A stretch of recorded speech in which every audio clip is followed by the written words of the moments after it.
Eh,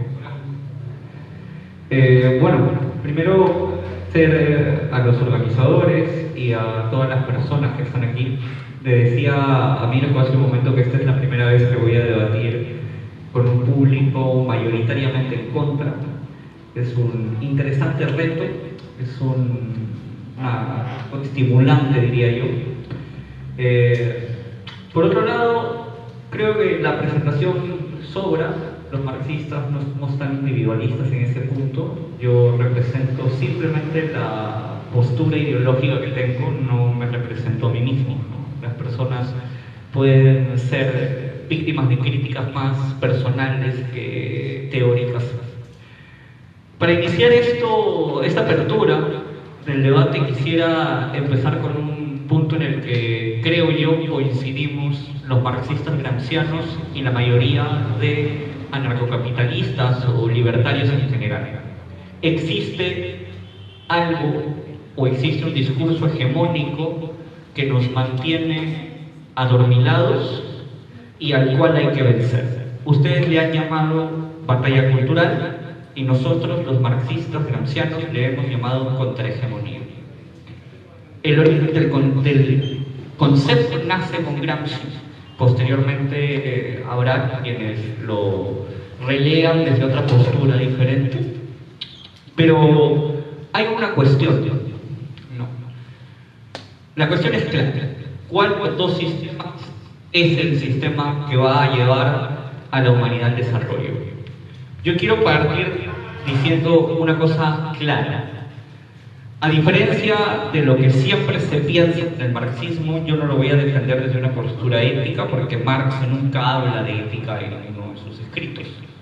Marx no dice la historia de la humanidad es una historia entre buenos y malos, entre honesta y gente deshonesta. No, dice la historia de la humanidad es la historia de la lucha de clases. Entonces es una lucha de intereses. ¿Ok? Creo que en eso podemos coincidir, ¿no? Ustedes hablan de un interés particular, de un interés individual, el interés del capital, y yo hablo de un interés, el interés colectivo, el interés del proletariado, el interés de la masa colectiva. Pero intereses al fin y al cabo. No hay buenos ni malos, no hay éticos ni no éticos, simplemente hay una postura de interés, una postura netamente económica. ¿Por qué? Porque salvo el mercado en el sistema en el que vivimos, todo es ilusión. Salvo los intereses económicos particulares, todo es ilusión.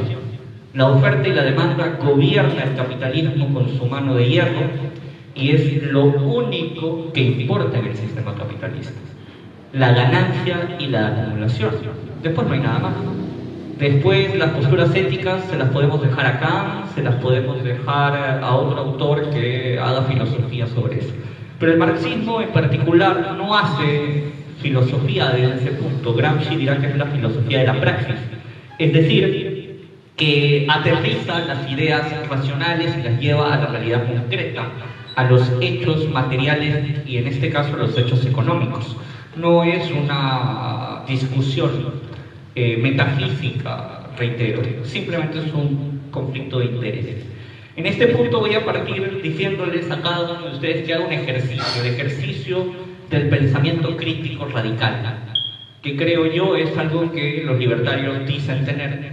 Entonces creo yo que no les será muy difícil a cada uno de ustedes en el público. Bueno, disculpa, tiempo de presentación, Aníbal, muy bien, muy excelente tu presentación. Sí, son No, cinco. Sí, no, es que él lo estaba presentando, o sea, yo estaba argumentando. Bueno, pero sí he calculado 5 minutos. No, que lo dejen terminar, pues. Sí, yo estaba argumentando. Déjelo que termine, de que Ya, termine. bueno, petición del grupo. Bueno, la verdad que... La verdad es que no sabía lo de los tiempos, creo que Gabo debería tener el control más exacto. Bien, iba a decirles algo, ¿no? Desde el pensamiento crítico hay una postura que todos debemos tener. Preguntarnos si todo aquello que nos han dicho y se ha preestablecido como una verdad absoluta es realmente una verdad absoluta. ¿Qué cuestiones son realmente verdaderas dentro de las dinámicas que nos mantienen como seres humanos, tanto como individuos, como una clase social a la que podamos pertenecer o no, o los que nos consideramos parte de una o no, y qué cosas no son verdad. Porque dentro del sistema que nos impera, abunda hoy muchas fake news, abunda mucha desinformación, abunda mucha posverdad. ¿Qué es de todo aquello que nos han dicho realmente verdadero? El pobre realmente es pobre porque quiere. La acumulación del capital es realmente la única fórmula casi matemática que nos va a llevar a la victoria, o en realidad no lo es. ¿Por qué creemos que estas premisas per se, como si fueran premisas naturales, son naturales? ¿No cabe acaso la posibilidad de un ejercicio racional que no sea? ¿Alguna vez nos hemos puesto a pensar sobre eso? Ahora sí, Aníbal, por eso sí, cierto, eso es el alegato de apertura. Ahora Gracias. sí, muy bien, tiempo. Aplausos para Aníbal, por favor, en su presentación. Bueno, Aníbal aquí se ha presentado, ha tenido una presentación muy extensa, muy a su estilo marxista, muy a su estilo personal. Eso está bien. Bueno, aquí vamos a presentar a su contertulio de esta noche, al ya conocido Mirko Vidal, pero igual Mirko, que se presente para que no lo conocen todavía del todo. Vamos, Mirko. Para empezar, tengo una pregunta, no sé si esto fue minuto de presentación, no están argumentando, ¿no? Eso es lo que quiero tener en cuenta. ¿Fue minuto de presentación o ya empezó a argumentar los 5 minutos? Ok, entonces recién me empiezan a contar el tiempo, recién quería saber eso. Ok, entonces si es presentación / argumentación lo que ya estamos haciendo, bueno, mi nombre es Mirko Vidal, para los que no me conocen tengo un canal en YouTube llamado Amanecer Libertario, donde me dedico a comentar noticias de la actualidad peruana e internacional desde un punto de vista liberal libertario. Síganlo, chicos, síganlo. De conclusión al cual yo llegué al ver las relaciones que existían entre las personas, a leer mi propia opinión, ¿no? Siempre he tratado de leer todo y bueno, llegué a la conclusión de que el Estado es un mal innecesario y que lamentablemente oprime a las personas y les quita su dinero, ¿no? Bueno, antes de tratar de argumentar, también quiero hacer respuesta a varias cosas que dijo el compañero Aníbal Estacio.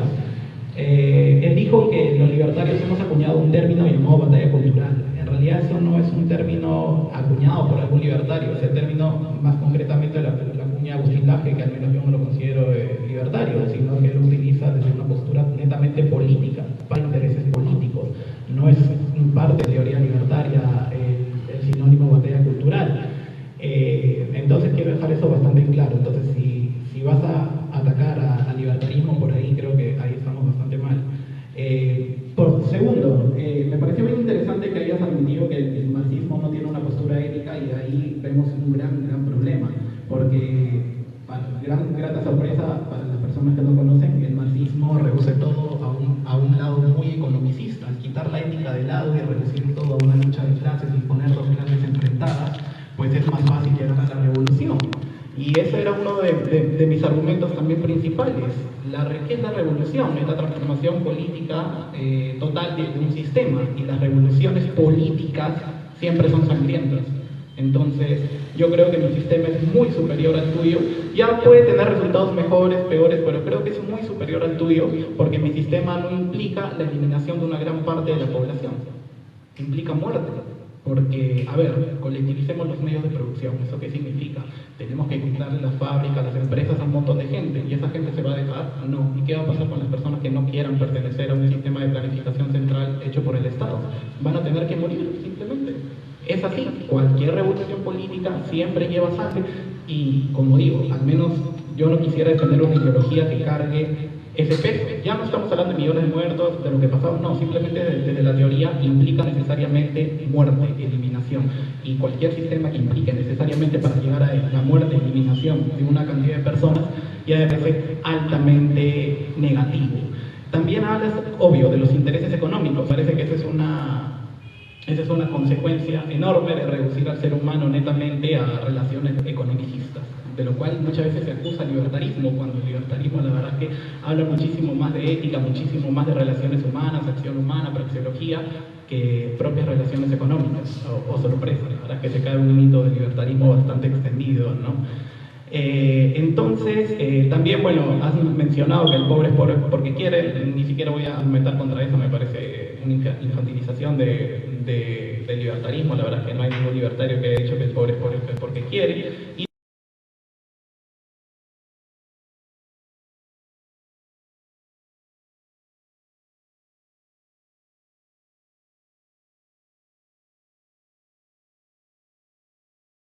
Comportamiento humano. Entonces,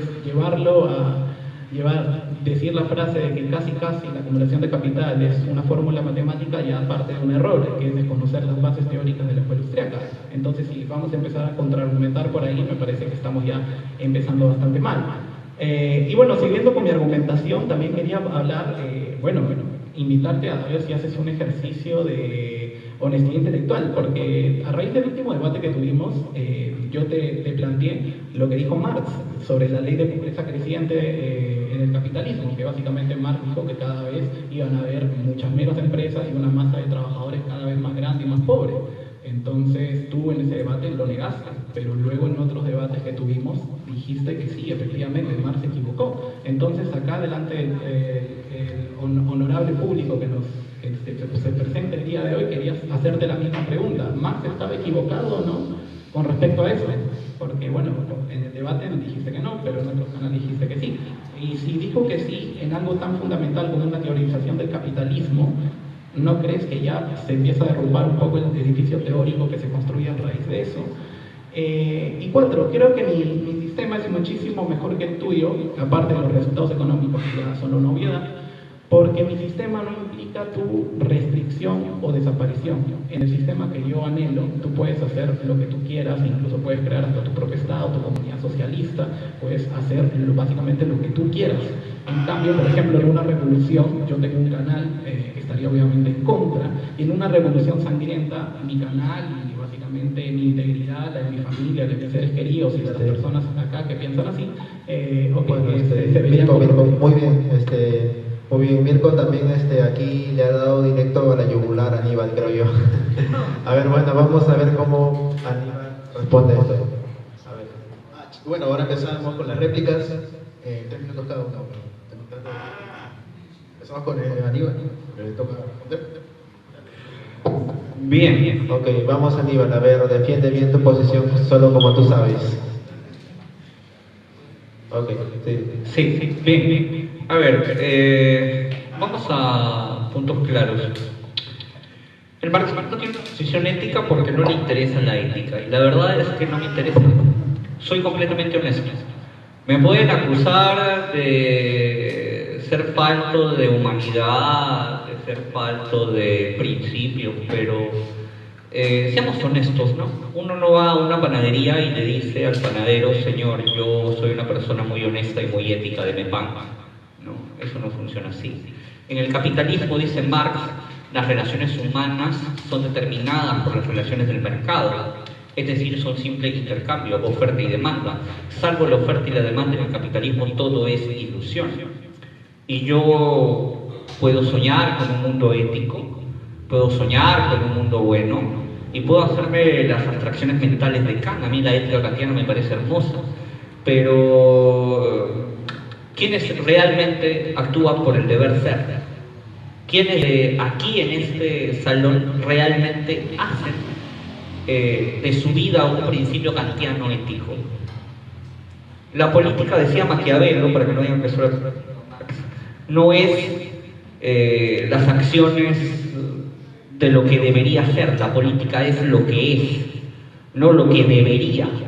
Uno no va a la calle, no va a las relaciones políticas, no va al Congreso, no va al Ejecutivo, no va a donde el poder se ejerce y ve acciones éticas, ve simplemente conflictos de intereses. Ahora, hay un concepto que se llama el fetichismo de la mercancía y el fetichismo del derecho. Estos dos conceptos son claros. Marx dice algo textual: es en el fetichismo del derecho donde se oculta las relaciones intrínsecamente comerciales que tiene la ley. Ustedes están en contra del Estado, mayoritariamente, nosotros también. La diferencia es que nosotros los marxistas estamos en contra del Estado burgués. que es muy diferente al Estado proletario. Yo puedo decir, sí, el Estado es corrupto. El Estado actual es un Estado que sirve a intereses de una pequeña clase y que oprime al pueblo y que le roba. Completamente Bueno, de acuerdo. tiempo ahí, Aníbal, muy bien, excelente. Bueno, como dije, Aníbal siempre también dando cátedra a su estilo mordaz, tipo Jaime Bailey. Bueno, a ver, damos los 3 minutos de réplica acá a Mirko. Vamos, Mirko. Sí, una señal por favor para que también Aníbal pueda terminar y yo también por favor, aunque sea levanta la mano por favor. Sí. Ok, bueno, para empezar te repito la misma pregunta. ¿Podrías hacer un ejercicio de honestidad intelectual y decirnos por favor si Marx se equivocó en algo tan fundamental o no? Porque me parece una construcción enorme en el edificio teórico responder o no a esa pregunta.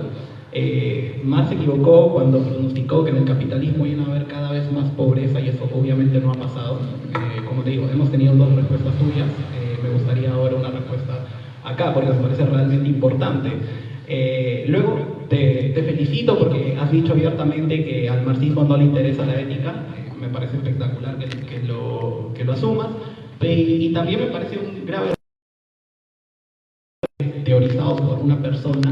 Bueno, vas a tener eso, básicamente vas a tener muerte. No sé, el capitalismo puede ser capitalismo, ahorro y trabajo duro, y el socialismo puede ser socialismo, muerte y esclavitud, porque no hay una forma de distinguir las acciones del Estado. Nosotros sí tenemos una forma porque queremos ya sea los derechos naturales o la ética argumentativa, tenemos formas de discernir qué es lo que hace el Estado algo malo, no simplemente porque ellos tengan un interés de clase. Que eso reduce mucho al ser humano. El ser humano no solamente, como Marx pensaba, son relaciones de producción y acumulación de capital. El ser humano son sueños, son metas, es acción humana, es básicamente subjetivismo puro y duro. Lo que mucha gente piensa es que la escuela austríaca habla de ganancias netamente monetarias, cuando habla de ganancias netamente subjetivas. El ser humano, incluso perdiendo dinero, para él puede estar teniendo un beneficio empresarial, y eso obviamente, estoy seguro que como estás en contra del capitalismo sabrás de lo que te estoy hablando en la función empresarial de Huerta de Soto.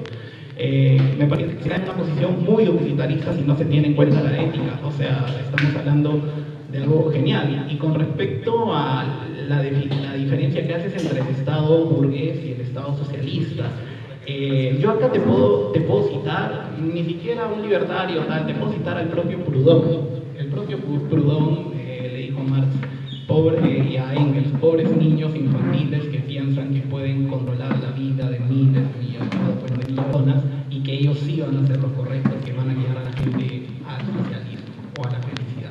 Y eso, como digo, no lo dijo ningún liberal, no lo dijo ningún libertario, sino un anarquista de izquierda como Proudhon, porque las relaciones estatales superan a los deseos de un pequeño grupo, y las decisiones de todos nosotros siempre van a ser mejores que las decisiones arriba de unos pocos. Bien, bueno, a ver, le damos la réplica a Aníbal Estacio, a ver, continúa Aníbal, a ver. Bien, en este punto voy a pasar a hablar de un informe, ya que Mirko me increpa y me dice que si Marx se equivocó al decir que iba a haber más tasa de desempleo o de pobreza. Bueno, según un informe no marxista, sino de la OCDE, llamado Desaceleración de la clase media, pone lo siguiente: la clase media de los 36 países más desarrollados del mundo se ha debilitado, está exprimida, dice.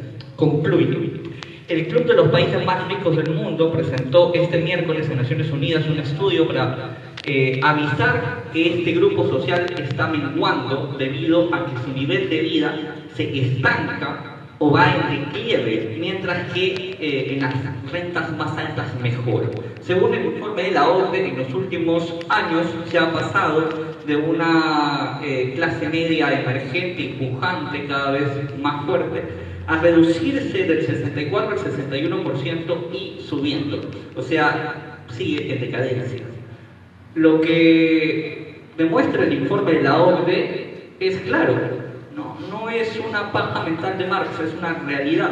Y yo acá tengo precisamente el cuadro estadístico. Informe de la OCDE. Ahora, pueden acusar a la OCDE de ser marxista si quieren, ¿no? Pero yo dudo mucho que la gente de la OCDE se considere marxista o se considere de izquierda, para empezar. Los datos fríos y claros, según este informe que todos pueden encontrar en internet y que pueden buscarlo en la biblioteca de la OCDE, es clara. Hay una reducción en la clase media. Cada vez se hace más pequeña, cada vez es más débil. Y las últimas crisis del capitalismo así lo demuestran. Crisis que no es porque sea el capitalismo malo o bueno en sí, eso lo deja claro Marx también, sino simplemente es parte de la naturaleza del capitalismo. El capitalismo lleva en crisis durante ciertos tiempos, entra y sale de las crisis constantemente. La crisis del 2008 es prueba de ello, y la crisis que estamos viviendo hoy post-pandemia también es una prueba de ello. Crisis hay y habrá y ha habido en el capitalismo. En cuanto a la respuesta de Proudhon, ¿no? Yo le invitaría a revisar cómo es que Marx aborda esta idea desde la crítica al programa de Gotha posteriormente, ¿no? Cuando se instaura el único lugar donde el socialismo se ha establecido prácticamente con todas las determinaciones del marxismo, que es en la Comuna de París. Excelente, muy bien. Aníbal acaba de tocar un tema que para algunos puede ser un tema coyuntural. Ha hablado de la crisis del capitalismo, un tema que se ha discutido, incluso el gran Delirious Payne, no sé si lo conocen también, ha discutido la crisis del capitalismo, Delirious Payne. Bueno, vamos a ver la réplica de Mirko. Vamos, Mirko.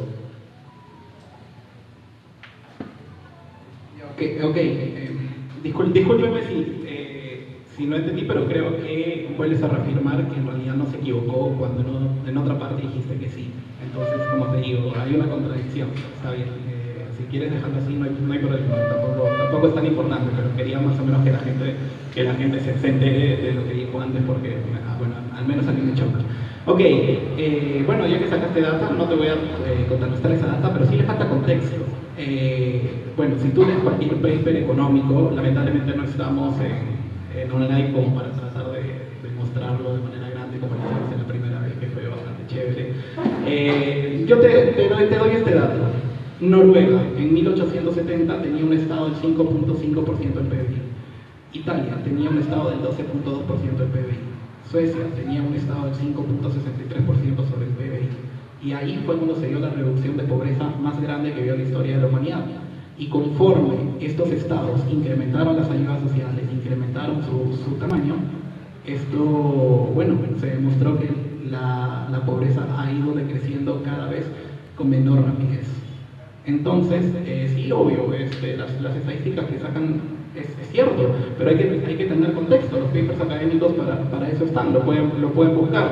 Los tamaños de los estados en los años 20 comparados con el tamaño de los estados ahora, y ven por qué la reducción de la pobreza se ha ralentizado tanto. Entonces, yo no voy a discutirle el valor de los papers, me parece que es cierto, pero sin contexto los números pues no te brindan absolutamente nada. Entonces, también bueno, también me parece que estás profundamente equivocado con lo de la crisis del capitalismo. Te recomiendo un libro que es de Rothbard llamado El crack del 29, donde explica básicamente que la crisis del 29 fue gracias a una manipulación de las tasas de interés, lo cual llevó una expansión crediticia, una expansión monetaria que alteró básicamente los ciclos de oferta y demanda, lo cual llevó a una gran especulación, reventó la burbuja y pasó. Eso es historia económica, y otra vez la crisis, obviamente, en el Estado, pero a ti te conviene decir el capitalismo. Igual la del 2008, la crisis está otra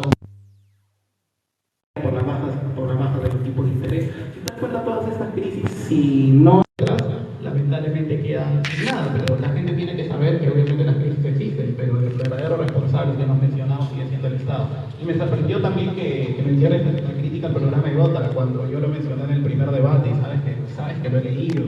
Y bueno, si quieres mencionarlo, también te puedo decir que en el mismo libro Marx justamente nos dice a todos, o a los que creen en el socialismo, que en el socialismo sí no vas a ganar lo que realmente deberías ganar, porque se te van a reducir y hacer un montón de programas sociales.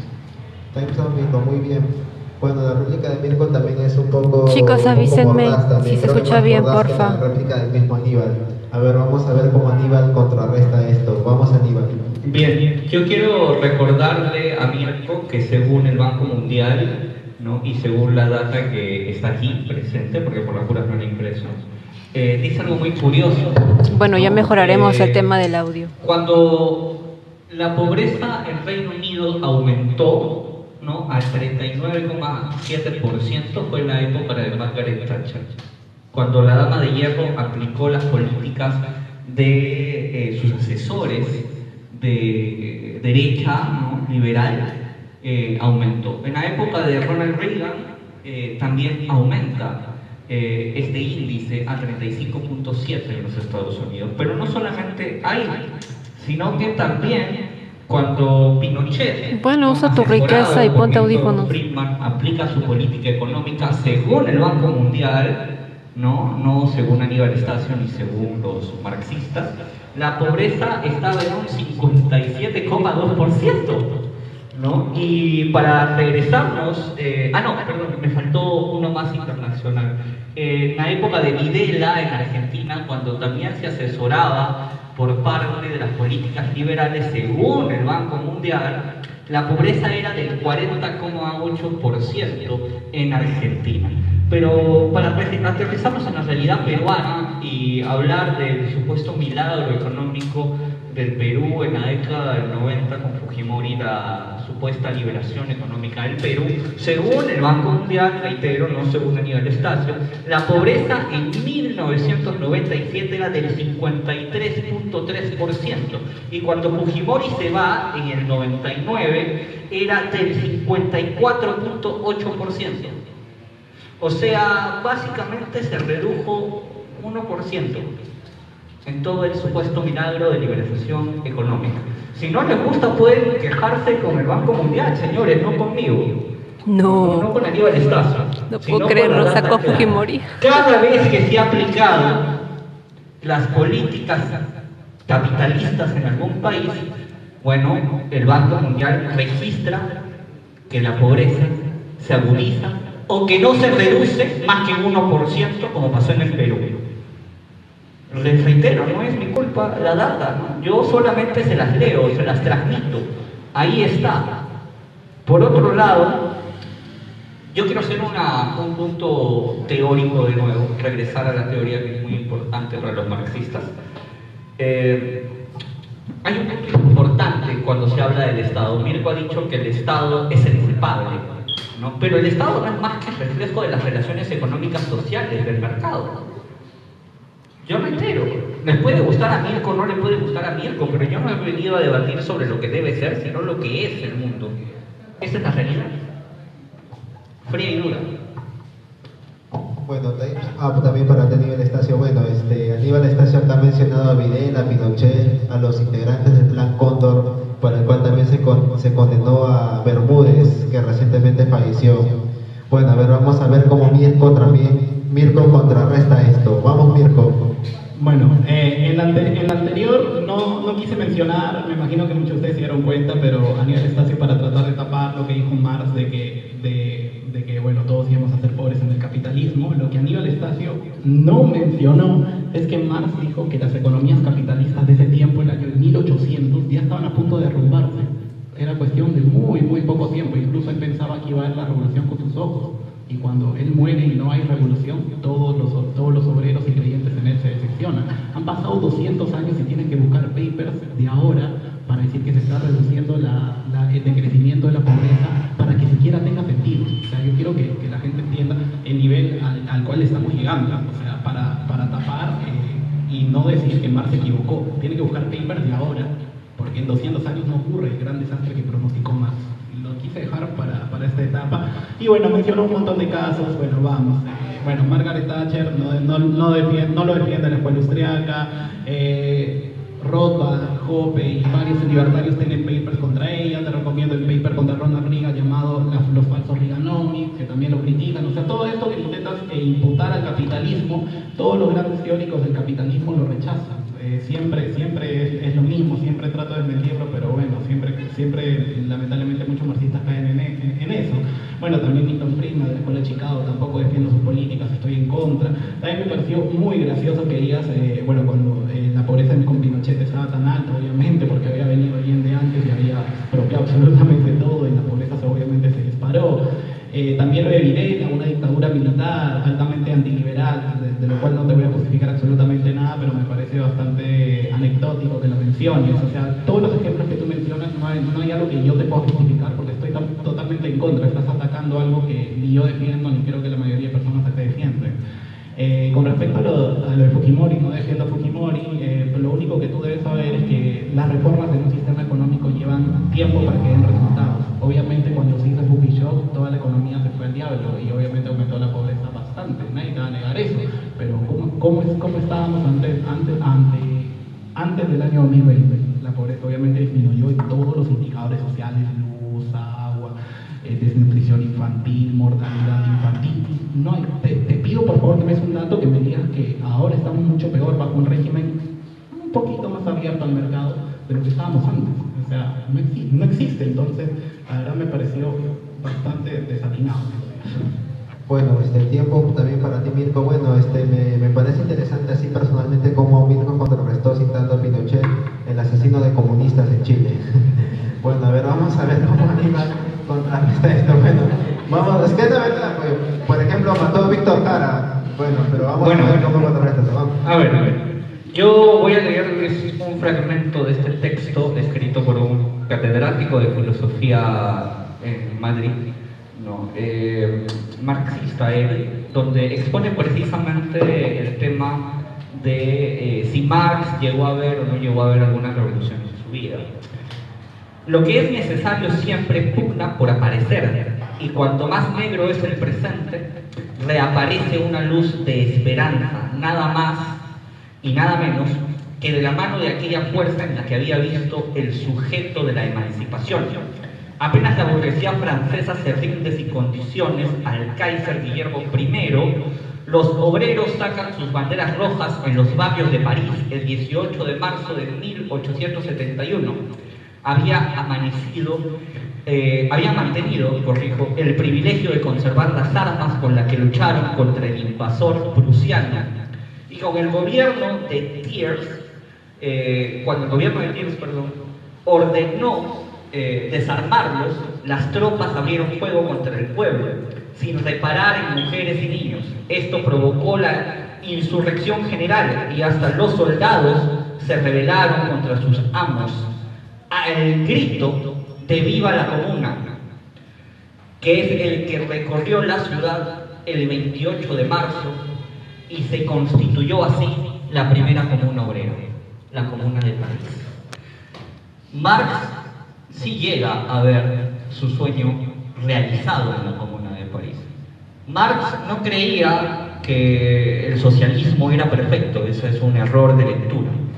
Ninguna sociedad es perfecta porque todas las sociedades pensadas desde el ser humano son imperfectas per se, porque el ser humano es un ser imperfecto, no puede dar a luz a la perfección, ni teórica ni prácticamente. Entonces Marx dice, cuando ve la Comuna de París, que se ha realizado su sueño, cayera o no cayera la comuna, fuera o no fuera destrozada, porque la comuna representa la materialización de lo que era el programa del Partido Comunista, escrito como el Manifiesto Comunista. Es ahí donde se ve, en el hecho concreto, práctico, real, la Comuna de París, el poder del pensamiento marxista. Lo que no pueden decir ustedes, ojo, y me perdonarán si les molesta que lo digan, pero Mirko ha dicho, bueno, ninguno de los señores que ha citado es verdaderamente capitalista. Yo puedo hablar de un lugar donde sí se aplicó la teoría marxista, la de París. Yo no sé si los libertarios puedan hablar de un lugar donde se haya aplicado el libertarismo, ¿no? O sea, en ese punto vamos 1-0, ¿no? 1-0, en ese solo punto, ¿no? Como que superiormente ya voy ganando en ese solo punto. Bueno, tiempo en tiempo, Aníbal. Bueno, por el discurso que acaba de dar Aníbal, yo puedo deducir que puso en jaque acá al libertario Mirko. A ver, vamos a ver cómo Mirko contrarresta este jaque, pero no es un jaque mate, pero es un jaque. Para mí sí, o sea, aquí Aníbal sí se defendió bien. A ver, vamos a ver cómo contrarresta esto Mirko. A ver, vamos. Salud con Coca-Cola, pues. Bueno, el experimento de la Comuna de París, para las personas que no sepan, duró meses. Y eso es un ejemplo para él de una revolución exitosa, que duró meses y se cayó con nada. Y obviamente tampoco mencionó y tampoco respondió en la primera intervención que tuve que esa revolución llevó muchas muertes, que le menciono de las muertes y parece que no se inmuta, porque al no haber ética, al no haber una forma de decir que está bien y que está mal, más allá de los intereses, la vida humana se reduce a relaciones económicas, y al reducirse la vida humana a relaciones económicas, pues hay vidas que se pueden prescindir. Y entonces, como digo, creo que cualquier sistema económico, ético, social, que ponga a la muerte, a la violencia, al asesinato como una vía para alcanzar la felicidad, me parece que, bueno, ya cada uno sacará sus conclusiones. Incluso yo también puedo hacer el ejercicio de Marx, querido Aníbal. Yo puedo decir, mira, ¿sabes qué? Mañana convertimos a Perú en el Capa y mañana todo el mundo se mata. Imagínense que vuelve a surgir 500 estados, 500 señores de la guerra y llegamos al narcocapitalismo. Sucedió. Bueno, después regresó el Estado y todo el mundo se mató entre todo el mundo, como mucha gente dice que va a pasar sin Estado. Pero es una postura, me parece, recontra facilista. O sea, que llegue y después no se sostenga en el tiempo, no sea sostenible, me parece un argumento bastante débil. Entonces, bueno, yo lo veo así. Y tampoco dije que no fueran capitalistas. Tú puedes ser capitalista. Lo que nunca dije, y a eso yo me refería, que no fueron libertarios. Tú puedes tener un capitalismo recontra autoritado donde obligues a la gente a tener relaciones económicas, pero si esas relaciones económicas no son voluntarias, entonces no hay libertad y por lo tanto no hay libertarismo. Confundes un sistema económico como el capitalismo con un sistema ético, moral, político como es el libertarismo. Entonces, si vamos a estar discutiendo de ambas posturas y te falta tanta lectura en ese aspecto, entonces me parece que no estamos debatiendo nada. Y bueno, sobre los ejemplos ha habido muchas sociedades sin Estado, la sociedad libre irlandesa, la sociedad libre en varios estados, como por ejemplo también el antiguo donde funcionó bastante tiempo, Irlanda, Islandia, y un montón, incluso ejemplos a menos escala como la ciudad de Burgao, y un montón de ejemplos. Pero, a ver, que eso haya sucedido, ¿no? La verdad es que no me suma mucho, la verdad, porque lo ideal es que sea sostenible en el tiempo. Y si tú me pones como ejemplo exitoso en la teoría de Marx algo que duró 3 meses y que mató a mucha gente, y que Marx dijo que la revolución iba a pasar en países industrializados, y luego pasó en Rusia, donde murieron muchísimas personas y no haya una objeción de conciencia, de decir, oye, han muerto muchas personas por una idea. La verdad es que yo no estoy a favor de que se mate gente, pero me parece que hay ideas que sí. Bueno, Mirko, excelente. Mirko, también tu contrarresta aquí ha metido acá en la revolución. Bueno, siempre, Mirko también siempre fiel a su estilo libertario, también fiel como a su estilo socialista. A ver, vamos a ver cómo Aníbal contrarresta esto. Vamos, Aníbal. Bueno, sí, la Comuna de París duró unos meses, pero yo repito, ¿dónde ha durado media hora el sistema libertario? Media hora, 15 minutos, 5, 1 minuto. No hay, no existe. Porque la realidad material es la que podemos ver, no las abstracciones mentales que podemos, no sé, crear en nuestras cabezas. Yo tengo un ejemplo que ha durado meses, sí, cayó, sí, pero duró, pues existió.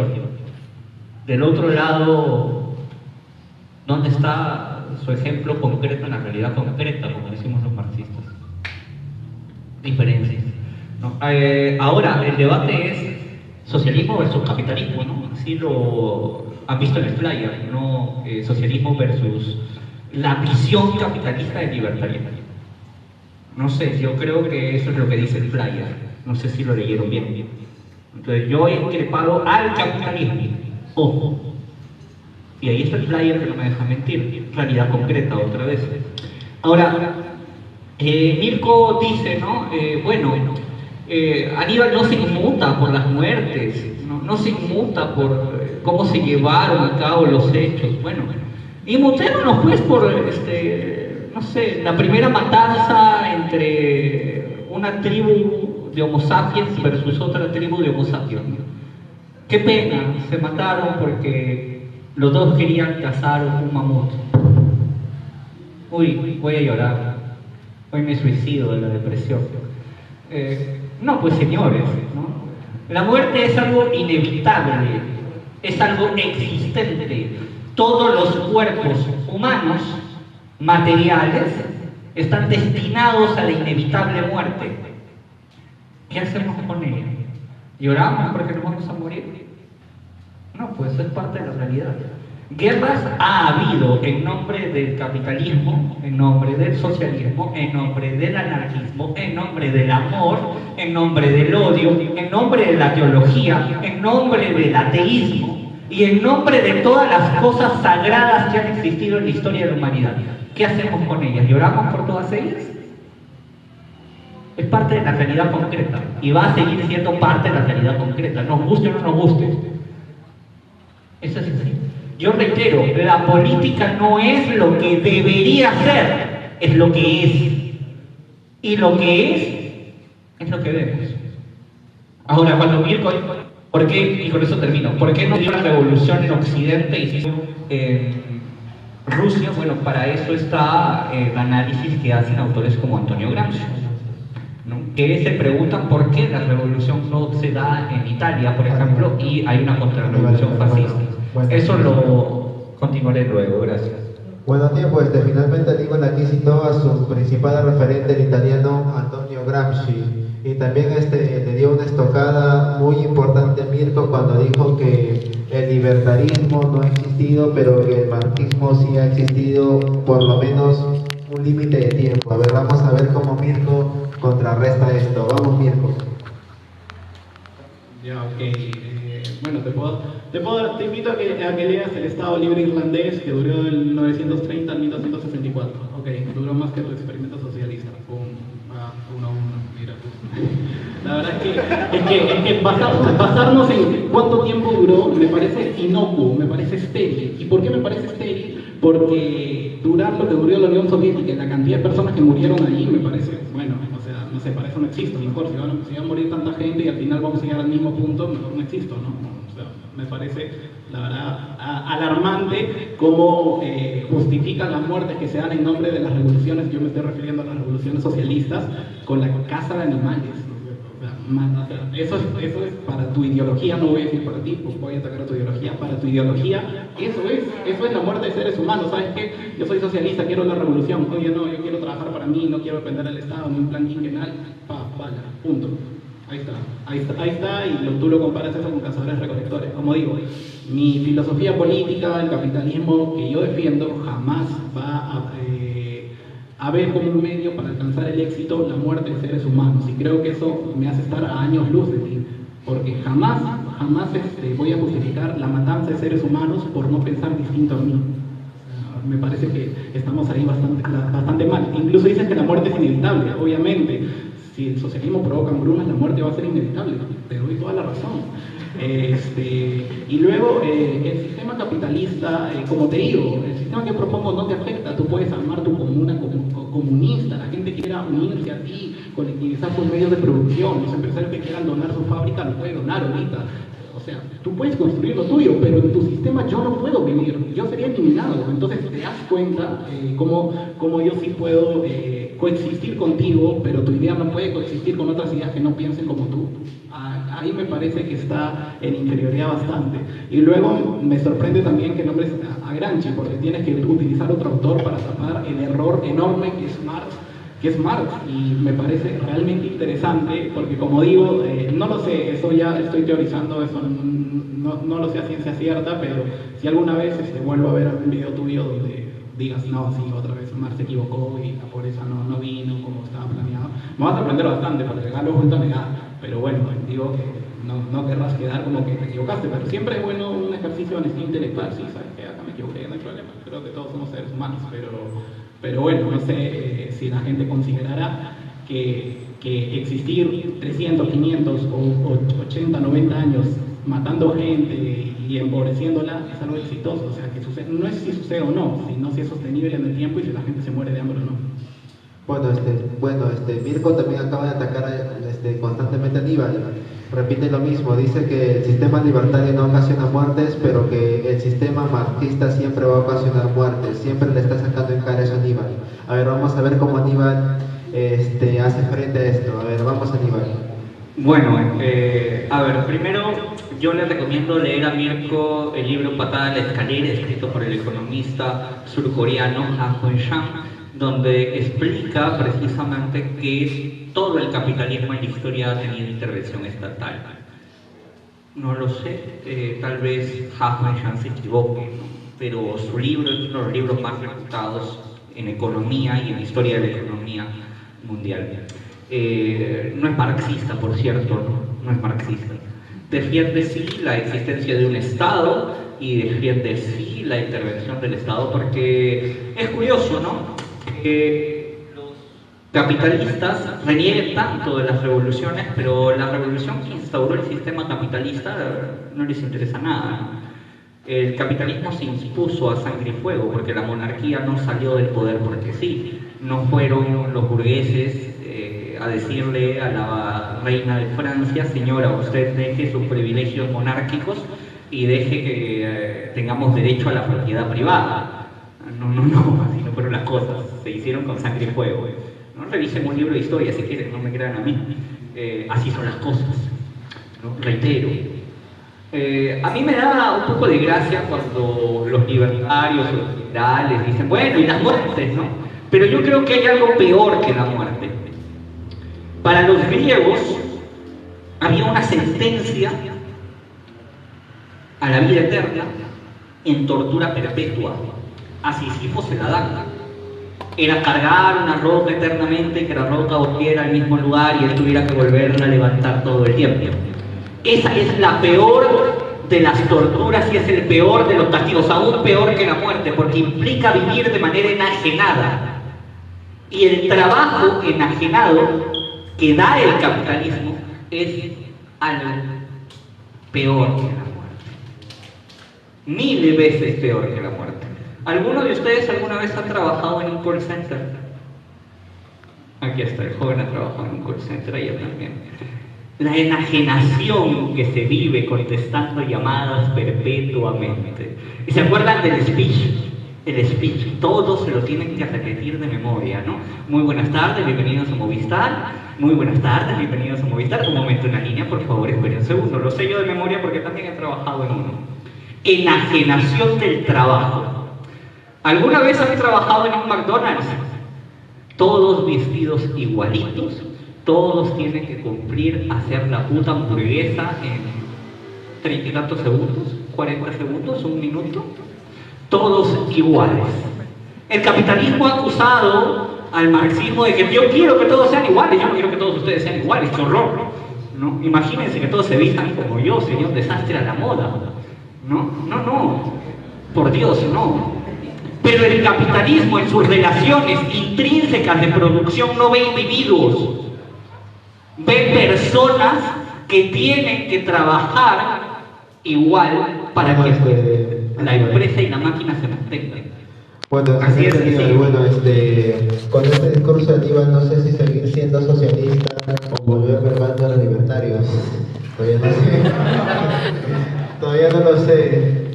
Pero bueno, a ver, vamos a ver cómo Mirko contrarresta esto. A ver, vamos Mirko. El peor castigo es trabajar, amigos. Para Creo Aníbal. que Espacio, sin querer, ha caído en una muy grave contradicción. Gracias por darme la razón. Yo les quiero hacer recordar que más o menos hace 2, 3 intentos atrás, él justamente acusó al capitalismo de la crisis del 29, del 2000, y él justamente acaba de reconocer que tiene un autor, y sabe de ese autor, que el capitalismo siempre ha estado intervenido. Entonces, ¿cómo acusar al capitalismo de la crisis si tú mismo sabes que siempre ha estado intervenido? Mira tú, me parece una contradicción enorme. Seguro vas a decir que no, si el Estado, el capitalismo se cae. Bueno, eso es desconocer cómo funciona el Estado. Te recomiendo bastante teoría del Estado. Te recomiendo incluso leer un socialista, Franz Oppenheimer, que te explica que existen dos modos de asignación de recursos: el modo político y el modo económico. En el modo político, en función del Estado, se dan básicamente por asignaciones arbitrarias e impuestas, y en el modo económico se da básicamente por cooperación, intercambio voluntario. Pero como desconoces eso, piensas que el capitalismo necesita el Estado. Y bueno, gracias por darme la razón. Así has quitado el peso de que tú mismo le has dado las crisis del capitalismo, se las has achacado indirectamente al Estado. Muchas gracias, Estacio. Bueno, y me parece también realmente interesante cómo pone el ejemplo, por ejemplo, de las revoluciones burguesas, la Revolución Francesa, que tampoco la defiendo, me parece que estuvo realmente mal y no se debería asesinar a nadie simplemente por no pensar distinto. Y su justificación no es, bueno, la verdad es que tuvimos un motivo. No, él dice, bueno, o sea, nosotros lo hicimos, o los marxistas lo hicieron, pero los otros también lo hicieron. O sea, ¿me entiendes el nivel de justificación? O sea, aunque todo el mundo, todas las revoluciones políticas, porque son sangrientas, por eso te estoy diciendo que las revoluciones políticas no son el camino para imponer tu idea. Creo que tú no eres absolutamente nadie para imponerle a cualquiera de ellos o a cualquier ser humano tu forma de ser, tu forma de vivir. Me parece bastante egoísta de tu parte pensar que tú o un grupo de personas en un comité central van a ser mejores que ellos decidiendo sobre su vida. Entonces ahí me parece. Y bueno, ustedes que he visto que han trabajado en Concerted, qué bueno que hayan tenido una fuente de trabajo. Sabemos que la situación actual no es la mejor. Qué bueno que existan empleos que no requieran tanta cualificación, de lo cual se queja Stasi. Bueno, es eso, o simplemente, no sé, yo creo que nadie te va a mantener simplemente por ser Stasi o por ser Mirko. Te tienes que ganar, tienes que ofrecer algo al prójimo, tienes que cooperar. Eso es lo bonito del capitalismo, tienes que entregarle algo a alguien. Y también, bueno, creo que gritar así no te da la razón, creo que es más muestras de desesperación, me parece, ¿no? Yo estoy teorizando, ¿no? Creo que el grito no te da la razón, me parece más un poco de desesperación en el momento del debate. Pero bueno, como digo, si quieres también podemos hablar del teoría y posibilidad del socialismo, ya que estamos hablando tanto de tu ideología. Estoy seguro que tienes una respuesta teórica excelente a cómo el Estado puede planificar mucho mejor nuestras vidas, bueno, que nosotros mismos. Tiempo fuera Mirko, excelente. Bueno, al parecer yo entiendo de que Aníbal se defiende más gritando que exponiendo intelectualmente sus ideas. Bueno, vamos a ver cómo defiende esta Aníbal. Vamos, Aníbal. Bueno, comprenderán que mi estilo de debate está más planificado para otras áreas. Entonces, estoy más acostumbrado a alzar la voz en momentos puntuales del discurso. En todo caso, pido las disculpas de mi casa. Me parece simplemente una actividad retórica, meramente retórica, y nada más. Sin embargo, sobre el Estado, precisamente aquí tengo a Marx en la edición Gredos, ¿no? Ideología y crítica de las ideologías, nos dice lo siguiente: la articulación social y el Estado surgen constantemente del proceso vital de unos determinados individuos, pero de unos individuos tal y como ellos mismos realmente son. Esto es tal y como actúan y como producen materialmente. En una palabra, tal y como desarrollan sus actividades a partir de unas premisas y condiciones de acuerdo con sus limitaciones de bienes y otra determinaciones previamente establecidas. En este texto Marx especifica algo claro, ¿no? Si de algo hay que culpar al Estado, que los marxistas también lo culpamos, es de que sea un Estado burgués. Simplemente de eso. ¿No? El Estado es una entidad abstracta, ¿no? O sea, mañana se va Dina, se va el Congreso y se van todos, ¿y qué queda? El Estado en abstracto. ¿Vamos a ir a enjuiciar al Estado en abstracto? Díganme ustedes cómo es un juicio yo al Estado en abstracto. No, el Estado es sus relaciones materiales, las personas que lo conforman y sus intereses particulares, políticos y de clase. Porque no puedes enjuiciar al Estado en abstracto, ¿no? O sea, ¿qué es el Estado peruano sin personas? Sin dinámicas de clase. No es nada, ¿no? Así es sencillo. Entonces, a mí me parece algo clarísimo aquí, ¿no? Marx dice, sí, claro, el Estado es el problema, pero el Estado burgués. Y cuando Mirko dice, está mal lo que pasó en la Revolución Francesa, yo no estoy de acuerdo con eso. Bueno, entonces, ¿cómo se hubiera instaurado el capitalismo? Me pregunto yo si no hubiera sido con la Revolución Francesa. Porque entonces nunca hubiera llegado, ¿no? Entonces la reina de Francia y el ejército realista hubiera aplastado a la burguesía y asunto solucionado, y ahorita seríamos un feudalismo. No, a menos que seamos Capitán Perú, pues, ¿no? Que cree en el feudalismo todavía. Pero eso no es real, pues, ¿no? La realidad es que vivimos en un Estado burgués. Y el Estado burgués es originario de la Revolución Francesa. Nos guste o no nos guste, ya les he dicho, yo no vengo a hacer aquí una crítica estética ni ética, a mí me da igual cómo se haya hecho. La cosa es que existe. Reitero y le pido a Mirko, al que yo respeto muchísimo, que deje de vivir en el cielo, regrese a la tierra, Mirko, regresa aquí, con los mortales, con la gente que ha trabajado en call center, dentro del sistema capitalista que tú defiendes, dentro de la realidad concreta y sus dinámicas de mercado, aquí donde la alienación del trabajo hace que los hombres pierdan su centro, es donde debes estar, Mirko. Bueno, Aníbal aquí en resumen le ha pedido a Mirko que aterrice, que está viviendo en un sueño, que si es así, yo prefiero seguir siendo realmente un marxista maniateísta, sinceramente. Bueno, a ver, vamos a ver cómo defiende esto Mirko. A ver, vamos Mirko, te ha pedido que aterrices, que vives en un sueño perpetuo. A ver, vamos. Sí, probablemente vive en un sueño perpetuo porque solo existen 3 países capitalistas en el mundo, el resto son todos socialistas, de verdad, todo el mundo es socialista. Corea del Norte es un país capitalista y el socialismo ha triunfado en este planeta. Yo estoy viviendo en un sueño. No, la verdad es que el sistema imperante ahora es el sistema socialista. Yo estoy yendo contra absolutamente todo. La verdad es que bueno, me sorprende bastante, como te digo, o sea, me parece que si estamos hablando de vivir en un sueño, el que está viviendo en un sueño es el que cree todavía que el socialismo puede llegar a funcionar. Y obviamente no has respondido absolutamente nada, bueno, tampoco de del socialismo, también lo de Franz Oppenheimer, ya te expliqué cómo funciona el Estado, medios políticos, medios económicos, bueno, ya estará en ti si lo quieres tomar o no. Bueno, también desconoces qué es el capitalismo, confunde capitalismo con mercado, incluso dices ahora sobre los call centers que esto que vivimos es el capitalismo. Creo que en algo estaremos de acuerdo, ni el socialismo al 100% se ha aplicado, ni el capitalismo al 100% se ha aplicado, al menos que pienses distinto. Entonces, yo no defiendo, como digo, lo que hay ahora, estoy totalmente en contra, y tú dices, aterriza. Bueno, para empezar a aterrizar tenemos que teorizar lo que pasa para dar una solución, porque si no teorizamos y somos animales y vemos y reaccionamos solamente a los estímulos que ahora vemos, entonces, bueno, no hacemos nada, no nos organizamos políticamente, la gente no se da cuenta que está siendo explotada, que se le quita el dinero, obviamente por el Estado, o sea, no hacemos nada. Entonces, si uno no teoriza y no describe la realidad y luego dice, no, mira lo que hay ahora, bueno, para explicar lo que hay ahora se necesita una teoría, o sea, si no ¿de qué estamos hablando? Y entonces hay gente que se dedica al rubro político o al rubro más empresarial que justamente tiene la parte de la acción y otra gente que nos dedicamos más al campo teórico, y creo que según lo que digan las personas, ambas posiciones son valiosas. Tú no puedes venir desde afuera a decir qué es valioso, qué es menos importante, o quién está viviendo en una nube de teorías. Eso lo decide la sociedad. Entiendo que tú no estás tan a favor del intercambio voluntario, de que la gente decida a quién darle su capital o no de manera voluntaria, pero en el mundo real, hasta donde nos permite el Estado, funciona así.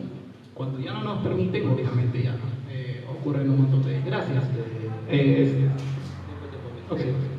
Bueno, a ver, vamos a ver cómo Aníbal contrarresta esto. Bueno, yo vine aquí con una disyuntiva de seguir siendo socialista o de volverme libertario, pero hasta ahora no sé cuál mando elegir todavía. Estoy todavía en esa disyuntiva. A ver, vamos a ver si Aníbal me convence. Vamos, Aníbal. No, yo prefiero que te vuelvas libertario, pero bueno.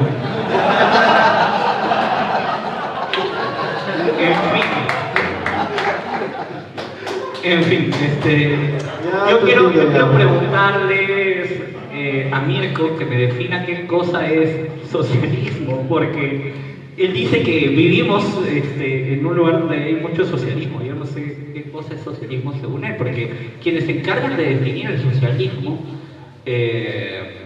un marxista más recalcitrante que yo diría solamente marxismo, ¿no? Marx, Lenin, ¿no? Gramsci, Mao incluso, y otros teóricos del socialismo. Pero yo que soy un poco más abierto en ese sentido, también podría decir que los anarquistas de izquierda también definen el socialismo. Y ninguna de las dos definiciones, ni la del anarquismo de izquierda ni la del marxismo, existe como Estado en ningún lugar del mundo, ¿no? Aquí, en el Manifiesto Comunista, que es donde Marx plantea los principios básicos del socialismo, hay una lista, ¿no? Son 10 puntos. Y no existe en ningún país que se haya aplicado los 10 puntos. Ni siquiera uno. Entonces, ¿cuál es el socialismo que critica Mirko? Porque no existe. En cuanto a... Él dice, no, pero no se ha aplicado al 100% el capitalismo, ¿no? Entonces, no seas tan malo, Aníbal. Bueno, no me importa si se aplicó al 90,5 o al 99 o al 70 o al 50 o al 60. Importa que se aplicó y que es el sistema donde vivimos, con su mayor o su menor medida. Y recordemos lo que he dicho hace un momento: los sistemas humanos son imperfectos per se, porque los seres humanos somos imperfectos, a menos que Mirko crea que él puede dar a luz a un sistema perfecto. Entonces tendríamos que comprobar si Mirko es perfecto. Entonces, como no hay perfección alguna posible, aplicable en la realidad concreta, no puede existir un capitalismo perfecto, pues. Por lo tanto, nunca va a ser aplicable al 100%. Y lo que tenemos hoy es lo que podemos aplicar. Y eso es lo que tenemos que juzgar. No, de nuevo, las abstracciones mentales que Mirko sigue haciendo. Si él me dice, pero déjame a mí vivir en la irrealidad, en mis disyuntivas teóricas, pero yo le regreso a Mirko y le digo, no, Mirko, aquí donde está el intercambio de valor del capitalismo, que tanto gusta, aquí donde ustedes dicen que se crea el valor, ¿no?, a través de los intercambios del mercado, es donde tenemos que teorizar, donde tenemos que debatir. Marx decía, los filósofos se han dedicado a interpretar el mundo cuando de lo que se trata es de transformarlo. Mirko dice, yo estoy en contra de todo lo que está sucediendo, quiero cambiar este país, quiero cambiar el mundo, quiero cambiar las relaciones económicas. Entonces, regresa a la realidad, que es aquí donde las vas a cambiar, no allá. Bueno, Aníbal sigue insistiendo de que regreses a la realidad, o sea, sigue con lo mismo, sigue dando lata con lo mismo. A ver, ¿cómo contrarrestas esto, Mirko? Como un niño empedernido sigue dando lata con lo mismo. A ver, vamos a ver. Y lamento que te haya dicho que no te puedes volver socialista. Bueno, tranquilo, nosotros te aceptamos en el libertarismo, aquí sí hay comida. No desea, hermano, desea. Para mí ya es un sistema perdido, ya. Pero ya, prosiga. Querido Aníbal, estimado Aníbal, lo que dije de que todo el mundo era socialista era, bueno, creo que todo el mundo se dio cuenta, era una broma, o sea, porque era una cosa, o sea, ¿cómo vas a contraargumentar eso? O sea, hasta dije que Corea del Norte era capitalista, ¿cómo vas a contraargumentar eso? Era una broma, obviamente, porque tú me dices que yo vivo en la abstracción y yo, si veo la realidad, ya no es el capitalismo que me gusta, veo la realidad. Y el 98% de países viven en sistemas capitalistas, muy intervenidos, sí, pero viven. Entonces, ¿quién vive la realidad? ¿Quién vive la realidad? ¿El que sabe que hay un capitalismo que debe ser reformado, se debe quitar al Estado, o el que sigue insistiendo en un sistema que no se aplica ni en el 3% de países del mundo, y donde se aplica, la gente vive en pobreza, la matan por pensar distinto y se tiene que escapar, pero no puede porque está prohibido salirse del país? Yo lo dejo ahí, no sé, ¿quién vive en la realidad? Yo lo dejo ahí. Como te digo, bueno, también digo tu argumento. A mí no me importa si el socialismo se aplica al 90, al 60, al 50, al 40, al 30, al 20. Todo, mientras más nos acercamos a tu idea, los países empiezan a empobrecerse. Mientras más nos acercamos a ideas parecidas a las que yo tengo, raramente los países mejoran. Dame algún ejemplo donde haya habido un crecimiento exponencial del Estado y la pobreza haya empezado a reducirse. En ningún lado. Vemos las cosas que funcionan en cada país y siempre es cuando falta el Estado, no es cuando está presente. Incluso acá, lo vemos acá en nuestro propio país. Vivíamos bastante avasallados por el Estado, se empezaron a privatizar empresas públicas y el país jamás vivió tanta riqueza como lo que vemos ahora. Lo vimos nosotros. Estamos en el sistema ideal, por supuesto que no, hay que reformar un montón de cosas, pero para vivir en la realidad primero hay que ver qué sistema triunfó, al menos en los intentos que se hizo. Creo que la respuesta, o sea, me parecería insultante decir la respuesta sobre eso. Creo que la gente ya sabe qué es lo que pasó. Y también te equivocas y, bueno, es por aproximación teórica. Dicen, a ver si Mirko puede planificar un sistema, es que ahí partimos mal.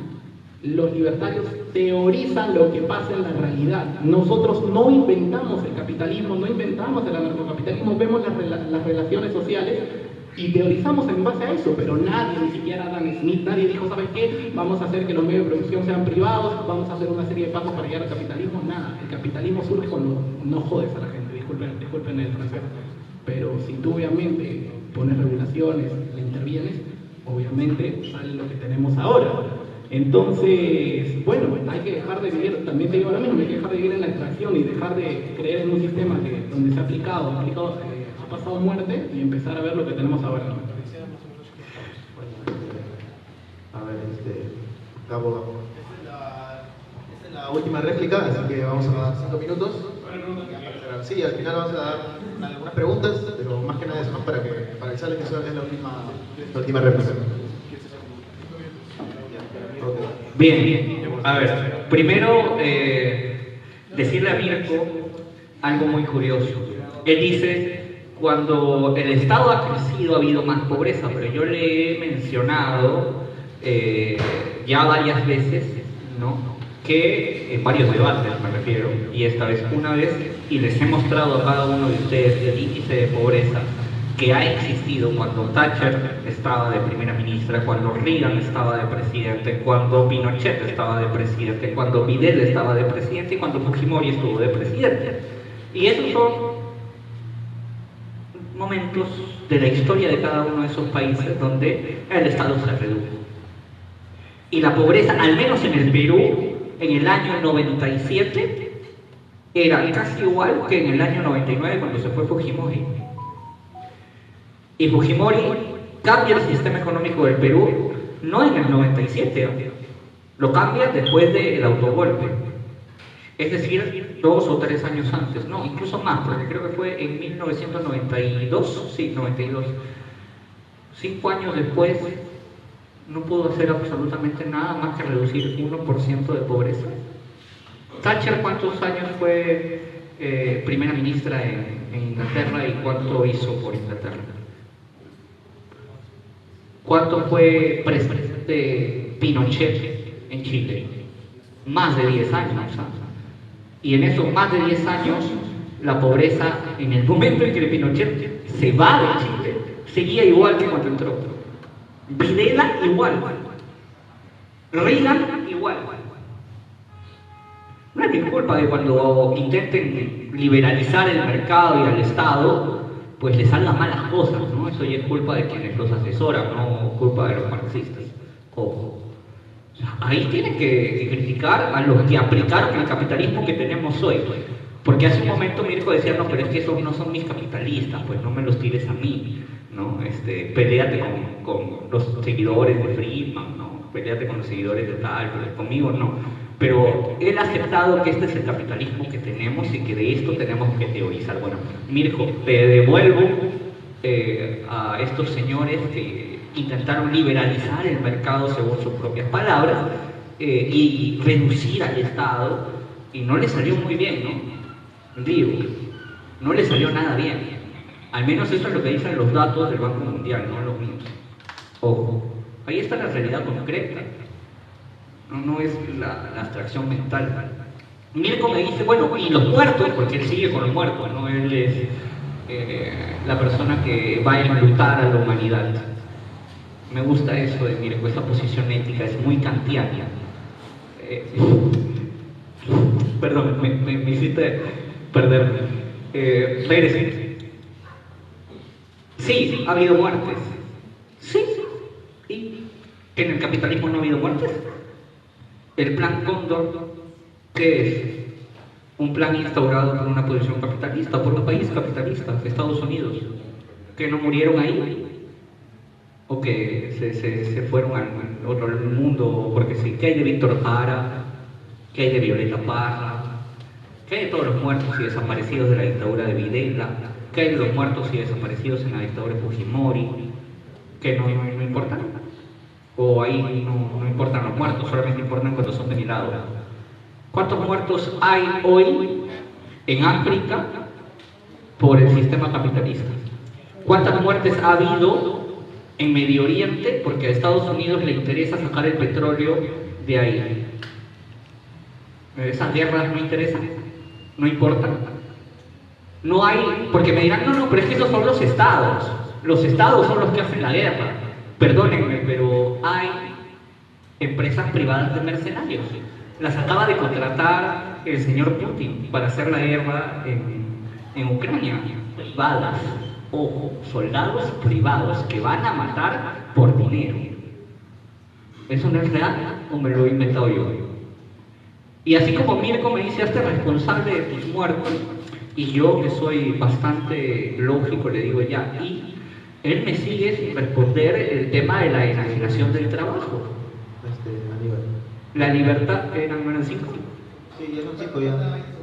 20 segundos. Reitero, la enajenación del trabajo es algo que tenemos que tener en cuenta, ¿no? El trabajo enajenado que nos aliena, que nos convierte no en individuos, como a ustedes les gusta llamarse y les gusta reivindicar, sino en simples seres objetivizados para la reproducción de valor en el sistema capitalista. Porque para el capitalista tú no eres un individuo, tú no eres tu nombre, tú no eres tu esencia, eres simplemente un trabajador más. Y en el momento en el que dejes de ser útil en tu empresa, te despiden. Ahora sí, y está. Excelente la réplica final de Aníbal, prospecto de dictador al estilo Cerrón. Bueno, es una broma amena, Aníbal, no te molestes, por favor, es una broma amena, tú sabes que somos patas. Bueno, a ver, vamos a ver la réplica final de el gran Mirko de Amanecer Libertario. Vamos, Mirko. Sí, agradezco a Aníbal todos los ejemplos que ha dado. La verdad es que, como te digo, me sorprende bastante su definición de capitalismo. Como te digo, todos los teóricos libertarios han sido muy críticos de Reagan, Thatcher, sus medidas. Por ejemplo, Reagan elevó el techo de la deuda en Estados Unidos bastante, elevó los impuestos y las regulaciones bastante. Como te digo, te invito a leer el paper Los falsos Reaganomics de Murray Rothbard. Esas son medidas capitalistas, eso liberaliza el mercado, eso aumenta la propiedad privada, o eso aumenta el tamaño del Estado, los funcionarios y tal. ¿Y eso qué produce? Fracaso. Por eso te digo, o sea, todos esos ataques que tú intentas hacer, cuando muchos de ellos hicieron medidas contra el mercado y luego dices, fracasaron, no, sí, fracasaron gracias a medidas pro Estado. Pero te invito a que no leas, por favor, si no, como te digo, atacarías más. El debate es bastante teórico, capitalismo versus socialismo, no es ejemplos capitalistas versus ejemplos socialistas, lo meto porque claro, tú necesitas meterlo para poder tratar de defenderte. Pero bueno, con respecto a lo de Fujimori, otra vez, yo ya te respondí esto antes, pero tú lo vuelves a sacar, bueno, te lo vuelvo a responder lo mismo. Y esto lo sabe cualquier estudiante de economía del primer ciclo. Los sistemas económicos no tienen resultados inmediatos. Punto. Ningún sistema económico tiene un resultado de la noche a la mañana. Es más, creo que incluso a los socialistas los atacan. Ya ven, ya ocurrió la revolución, ya debería haber bajado la pobreza cuando han pasado 6 meses, un año, 2, 3, 4, cuando eso es a largo plazo. Y eso es lo que quiero que tú entiendas, y eso lo sabe cualquier estudiante de primer ciclo de economía. Luego también dice, ¿qué es el Plan Cóndor? Bueno, el Plan Cóndor es un plan de políticos para instaurar dictaduras a lo largo de América Latina. Dictaduras políticas, plan político, intervención estatal, y tú obviamente lo achacas al capitalismo. El sistema capitalista no te puede matar, no le tengas miedo a un fantasma que no existe. No te puede hacer daño, lo único que te puede hacer daño son los estados y su represión.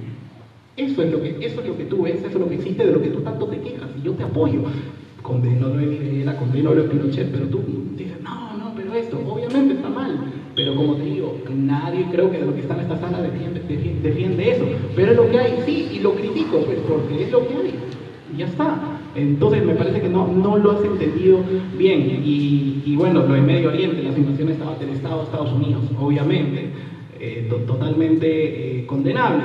Incluso en la guerra de Ucrania, obviamente, existen mercenarios privados. ¿Y quiénes les pasa? Los estados. Siempre vas a encontrar al Estado en todo lo que tú machacas, porque no vas a poder encontrar, no sé, una crisis provocada, no sé, por una mala coordinación de la oferta y demanda donde no esté atrás el Estado. Y eso es lo que le digo a todos ustedes, cuando vean que algo falla en el país, siempre revisen si ha habido una regulación, siempre revisen si ha habido una ley, y siempre la van a encontrar. Al menos hasta ahorita yo no he visto algo que me dé la contra, y cuando lo encuentre pues empezaré a dudar de varios de mis fundamentos, pero mientras no lo encuentre pues no. Y bueno, ya también quería ya finalizar, no me respondí, yo no te saqué lo de las muertes, ya tú lo volviste a sacar, pero como te digo, más que las muertes en la vida real, yo saqué la teoría. Tu teoría necesariamente dice que tiene que haber muertes para llegar a tu sistema. Punto. Ya no te estoy hablando de muertes en la vida real, que sucedieron. pero tu teoría necesita, para poder construirse, se necesita una muerte para crear una revolución. Te invito a ver cualquier libro libertario que teorice que necesitamos matar a los comunistas para crear un capitalismo, o a las personas que no quieran, no sé, tener relaciones sociales mediante la propiedad privada. No existe. Nosotros somos pacifistas y obviamente nos vamos a defender al que nos quiere imponer una visión que nosotros no queremos, porque somos pacíficos hasta que alguien nos ataca, obviamente. Y por supuesto, recordemos que, Gabo, ¿cuánto tiempo me queda, por favor, para poder terminar esto? 2 minutos, buenísimo. Les quiero, ya que Aníbal no lo respondió, bueno, volvamos a pasar esto que quiso evitar, que es lo del cálculo económico. Recordemos que cuando hay socialismo no existe la propiedad privada, por lo tanto no existe la creación de precios, por lo tanto no existen formas de coordinar la sociedad. En el capitalismo se coordina bajo la oferta y la demanda, y el capital siempre va a los puntos económicos donde es más rentable. En el socialismo todo se asigna mediante política, todo se asigna porque a mí me parece. En el capitalismo somos millones de personas decidiendo cada día, y tú crees que un grupo de personas, de manera ingenua en mi opinión, va a ser mejor que todos nosotros cooperando. Y no solo eso, sino ya te aterrizo algo. ¿Quieres que aterricemos algo? Bueno, no aterrizo varias cosas, pero te aterrizo otro. Tú vas a tener que ponerle precio a las cosas cuando no existe propiedad privada, porque no existe democracia en los precios como existe en el capitalismo. Y vas a tener que hacer control de precios, vas a tener que asignar: el pollo va a costar esto, se va a producir esto va a costar esto. Y bueno, para tu mala suerte, bueno, si quieres bueno, te lo he traído, te puedo sacar copias si quieres. Existe un libro llamado 4000 años de controles de precios y salarios, donde la humanidad, en feudalismo, en esclavismo, en todos los sistemas políticos, económicos que hubo, las monarquías absolutistas, emperadores, imperios, países democráticos, antidemocráticos, incluso hay ejemplos de países socialistas, intentaron controlar cuánto costaban las cosas, y absolutamente todos fracasaron en 4000 años de historia. Si 4000 años de historia no te hace cambiar de parecer, nada lo hará. Pero gracias a Dios este debate no es para convencerte a ti, estimado Aníbal, sino para las personas que vean esto, sepan que hay una alternativa a lo que nosotros vivimos, y se llama buscar la libertad y luchar por ella. Y si nosotros nos dedicamos a ver otras cosas, fracasaremos. Gracias. Excelente, bueno, damos aplausos, por favor, damos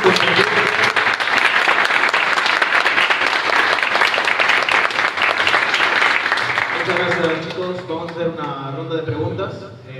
Para hacerlo más justo, una para Aníbal y otra para Mirko. Empezamos con Aníbal. ¿Quién quiere hacer una pregunta a Aníbal Estacio? Bueno, primero hablaste de que todo es una ilusión, y luego hablas de la realidad. Entonces, si partes de la premisa metafísica de que no existe una realidad, y no partes con una base metafísica, un proceso epistemológico para poder obtener conceptos, ¿cómo es que partes saltando de la ética? Porque la política se basa en ética. No puedes el árbol de la filosofía va desde metafísica hasta política y estética. Entonces, si no tienes una teoría de algo y no puedes ejercerla, no puedes practicar sus bases fundamentales, entonces ¿qué teoría política tienes?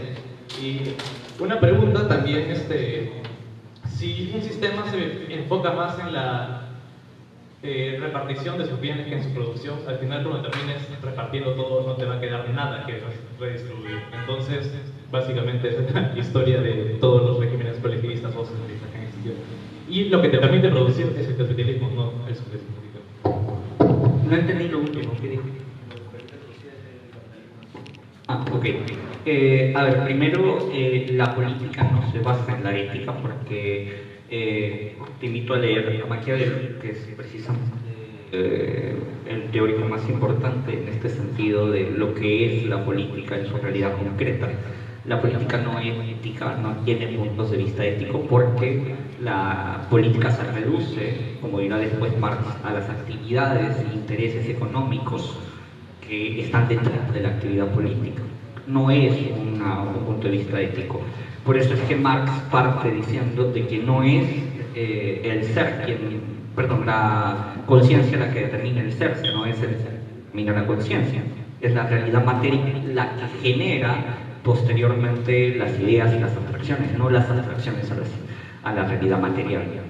Entonces la política no es estudiada desde un punto de vista abstracto, sino desde lo que tenemos hoy, porque las relaciones sociales no pasan de ser meramente relaciones materiales.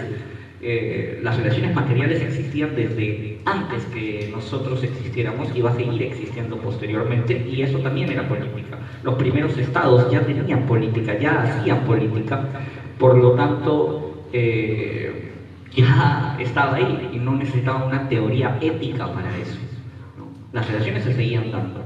En cuanto al tema de la producción, hay que tener en claro algo, ¿no? La forma en la que se produce en el sistema socialista no es la misma que en el sistema capitalista. La generación de valor es muy diferente, ¿no? Para el sistema capitalista hay un tema de que el valor es igual al precio, más o menos así. Los marxistas no planteamos eso, ¿no? El valor es en realidad, se determina por el tiempo socialmente necesario, ¿no? Y el tiempo socialmente necesario de trabajo se calcula en realidad no a lo que yo como individuo le doy a un objeto para producirlo. Es un error cuando se habla del trabajo, de la teoría valor-trabajo de Marx. Dicen, entonces algo vale más porque yo me demoré más, y no, esa es una forma errada de entender la teoría de valor de Marx. Marx dice que hay que hacer el tiempo medio, el tiempo socialmente necesario, lo que tarda en la sociedad para producirse, por ejemplo, este libro, para que puedan imprimirlo, para que puedan empastarlo a nivel colectivo. Lo que tarda en todas las imprentas para hacerlo, eso es lo que vale, no lo que yo como individuo pueda tardar. Esa es la diferencia. Entonces el cálculo se da a través del tiempo socialmente necesario, no a través del individuo. Eso es algo muy interesante que se pone en el Capital. No sé si hay una duda, algo más que quedó. Creo que es todo lo que preguntaste. ¿Alguna pregunta para Pico, para hacer más parejo? Para Pico.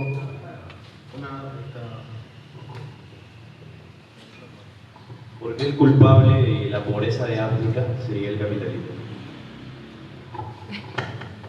Sí, la verdad es que en un debate hay muchas cosas que se dicen y bueno, eso se me pasó. La verdad es que hay bastantes cosas que mi contertulio dice que han sido muy interesantes y por eso necesitaba responder. Bueno, para empezar, África es el continente de todo el planeta Tierra que menos capitalismo tiene. Lo puedes ver en mediciones como, por ejemplo, a mí no me gusta tanto, pero bueno, existe, que es el índice de libertad económica, ¿no? Es más, lo puedes ver incluso en los índices de respeto de derecho de propiedad. Todos los países de África están en el subsuelo de los índices de respeto a la propiedad privada. Me parece que en el capitalismo, bueno, en África, mejor dicho, capitalismo y África son todo lo contrario. Es más, hay muchos países que ni siquiera pueden sostener a su población sin que haya señores de la guerra y tal.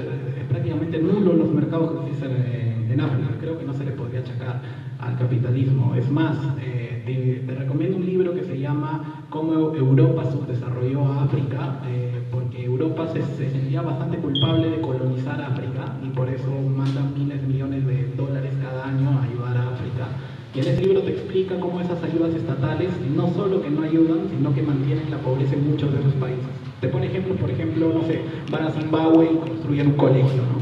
Bueno, el colegio le ponen laptops y tal, y luego se van, y luego se dan cuenta que la gente no tiene dónde cargar laptops porque no hay electricidad, la gente no tiene la tecnología para mantener el colegio, entonces el colegio se deteriora, deja de ser un colegio y pasa a ser un lugar de indigentes, y al final toda la inversión se pierde, porque al cabo de 5 o 6 meses el lugar queda inhabitado, y así pasa con todas las inversiones, ¿no? Entonces, me parece que la libertad de mercado y los procesos económicos están muy lejos de ser culpables de lo que pasa en África. Perfecto. ¿Alguna pregunta para Aníbal Estacio? Para Aníbal Estacio.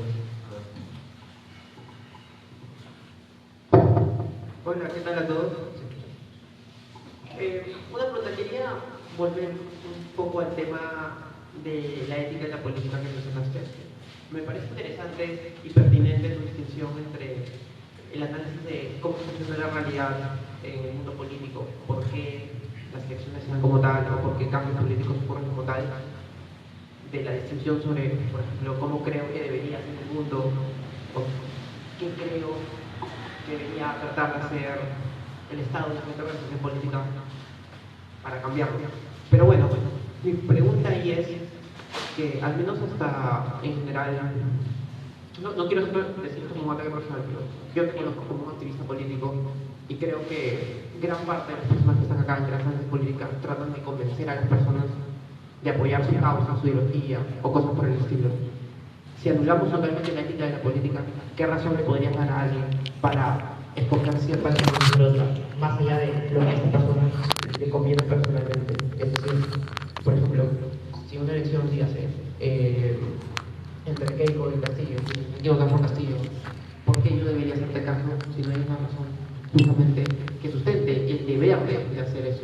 O simplemente, por ejemplo, el trabajo de un activista político trataría de manipular a la gente para sus propios intereses, estén o no justificados de alguna forma. Muy buena pregunta, demasiado interesante. Primero, cuando partimos de esta diferencia entre ética y política, parto yo haciendo una curiosa similitud en dos conceptos básicos. Maquiavelo dice la política no es lo que debería ser, es lo que es.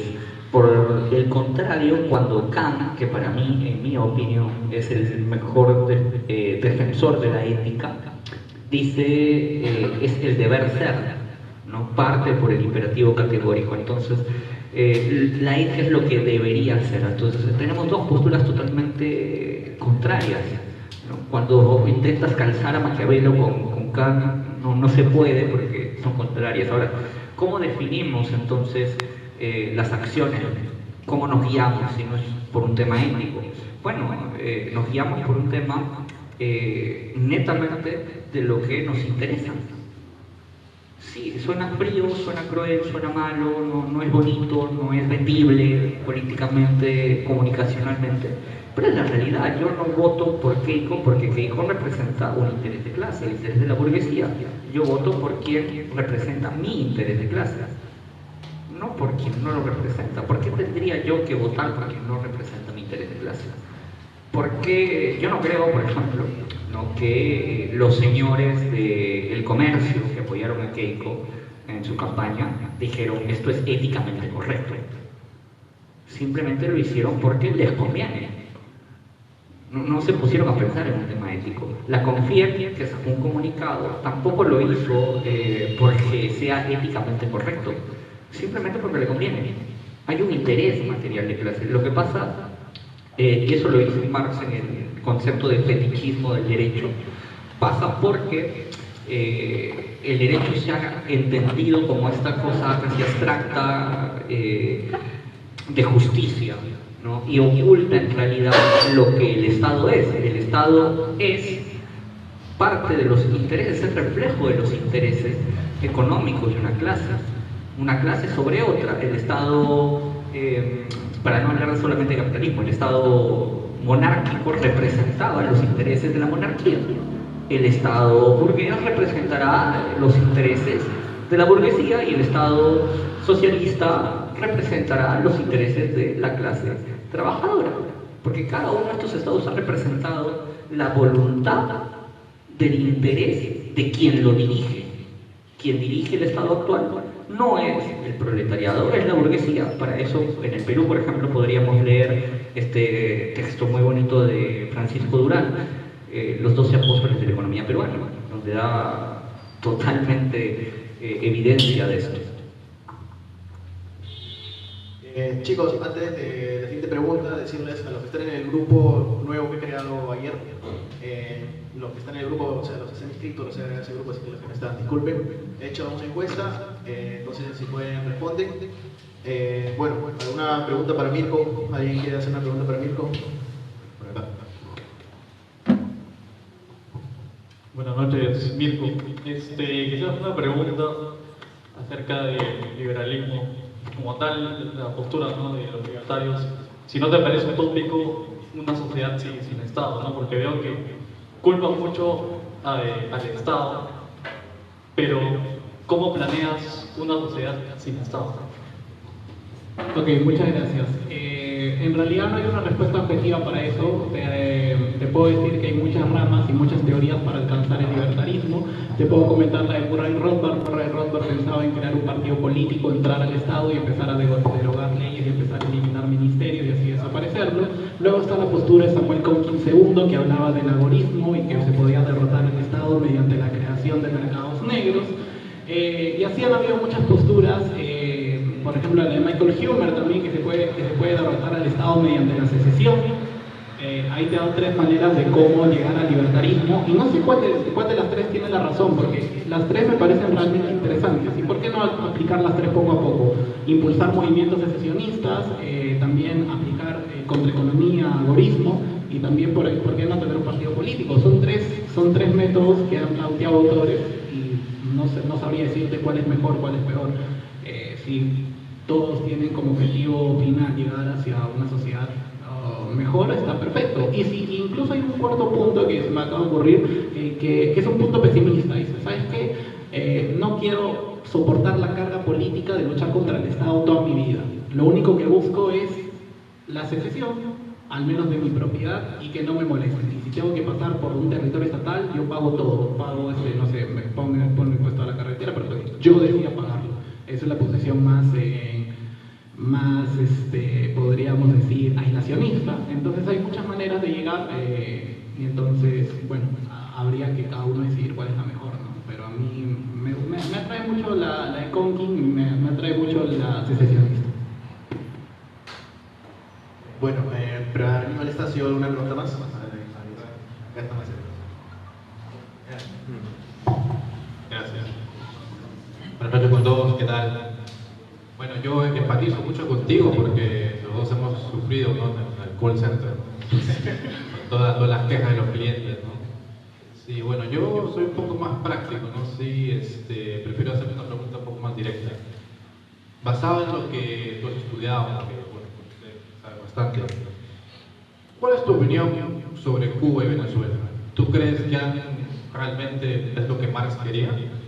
¿O qué cambiarías tú, qué hicieron mal, etcétera? No, ni de cerca el sueño de Marx, ni de Marx, ni de Lenin, ni de ninguno de las personas que alguna vez teorizaron sobre el marxismo. Para empezar, quien llega al poder en Venezuela, que es el caso más directo que tenemos por la cercanía territorial, es un grupo de militares que ejercen una clase, ¿no? Una clase que se apodera del poder. No hay realmente una socialización de los medios de producción, que es muy diferente a lo que se hace en estos países llamados estatistas. La estatización y la socialización de los medios de producción no son ni remotamente lo mismo.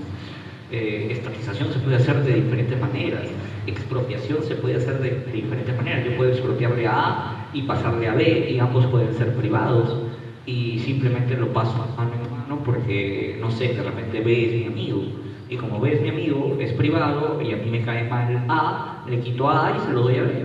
Pero no necesariamente eso es socialismo. Marx se moriría si ve esa visión tan deformada, lo que llamaron socialismo del siglo XXI. En cuanto a Cuba, Cuba tiene una posición totalmente debatible dentro de los marxistas. Los marxistas debatimos mucho la posición de Cuba por diferentes razones, ¿no? Un marxista guevarista diría que Cuba está presionado por Estados Unidos. Yo prefiero decirte que hay tanto errores internos como problemas externos.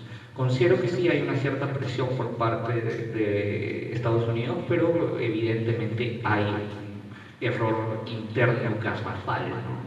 La forma en la que se administra su economía es totalmente errada, la forma en la que se administra su Estado es totalmente errada. Para empezar, los marxistas no hablaríamos de ceder el poder por herencia, ¿no? Castro se murió y asumió a su hermano. Eso es una monarquía, no es socialismo por ningún lado, ¿no? Entonces ahí hay errores bastante grandes, y en el tema directamente económico, ya para finalizar con esta respuesta, tanto Cuba como Venezuela, en especial Venezuela, se centran en el petróleo como economía principal, como medio económico principal. Esto es un error porque no rompe la división internacional del trabajo. Venezuela debió haber pasado a una etapa de industrialización y de promoción, ojo, de cierta clase burguesa, una clase burguesa que pudiera servir a los intereses de lo que se estaba planeando. Por ejemplo, crear empresas, crear algo que sosteniera precisamente un estado de bienestar tan grande como el que tenía.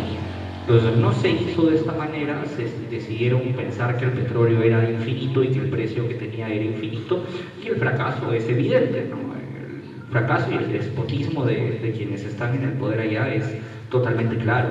A mí me parece pues un error y un absurdo seguir llamándole a eso socialismo, porque de socialismo tiene muy poco, por no decir nada. Una pregunta para Mirko.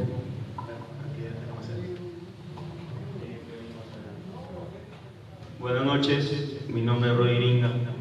Más que una pregunta, quisiera saber su apreciación con respecto a lo que voy a decir. El ser humano nace desigual. Todos tenemos una configuración genética distinta. Algunos tienen ventajas sobre otros. Es por eso que unos estamos como oyentes y otros están como ponentes. Pero Angus Deaton reflexiona. Angus Deaton es Premio Nobel de Economía 2015. Tiene un libro que se llama El Gran Escape. Dice: las grandes revoluciones han permitido salir de la pobreza a muchos países, pero ¿qué estamos haciendo con los que no logran escapar? Entonces, quisiera saber su apreciación. ¿Cómo se podría lograr la igualdad a partir de que nacemos desiguales desde la perspectiva del socialismo, ¿no? Por eso decía la pregunta para ambos, y esta reflexión que hace el Premio Nobel de Economía 2015?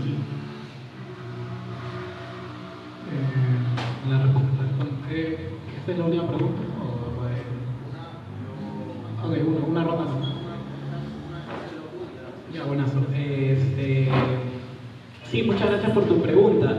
Primero, las revoluciones han sido buenas, sí, pero lo que yo estaba criticando en el debate han sido las revoluciones políticas. Por ejemplo, si hablamos de revolución industrial y tal, perfecto.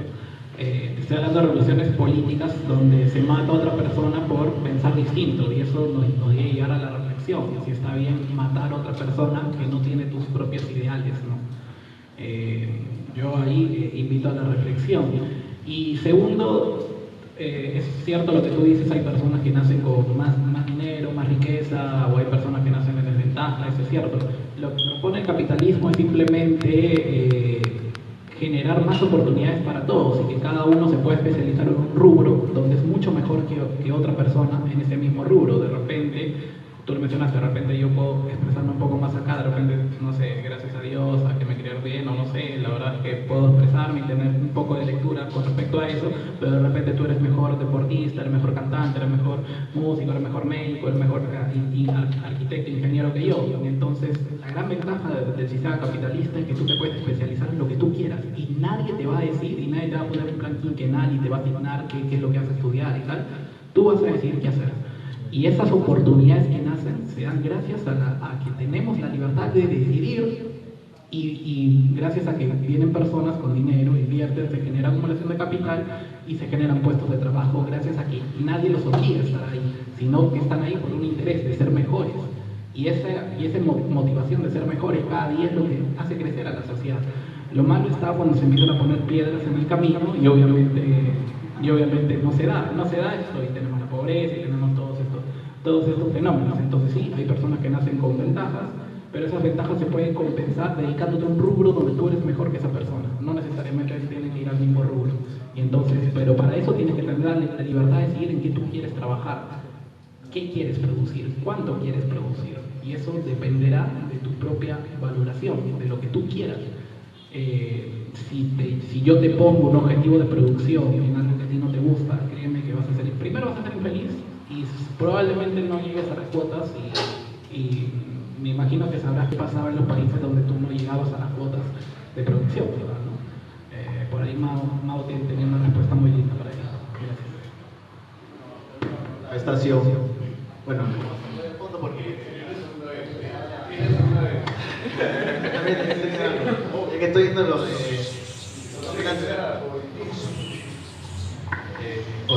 falta de la verdad. Hola.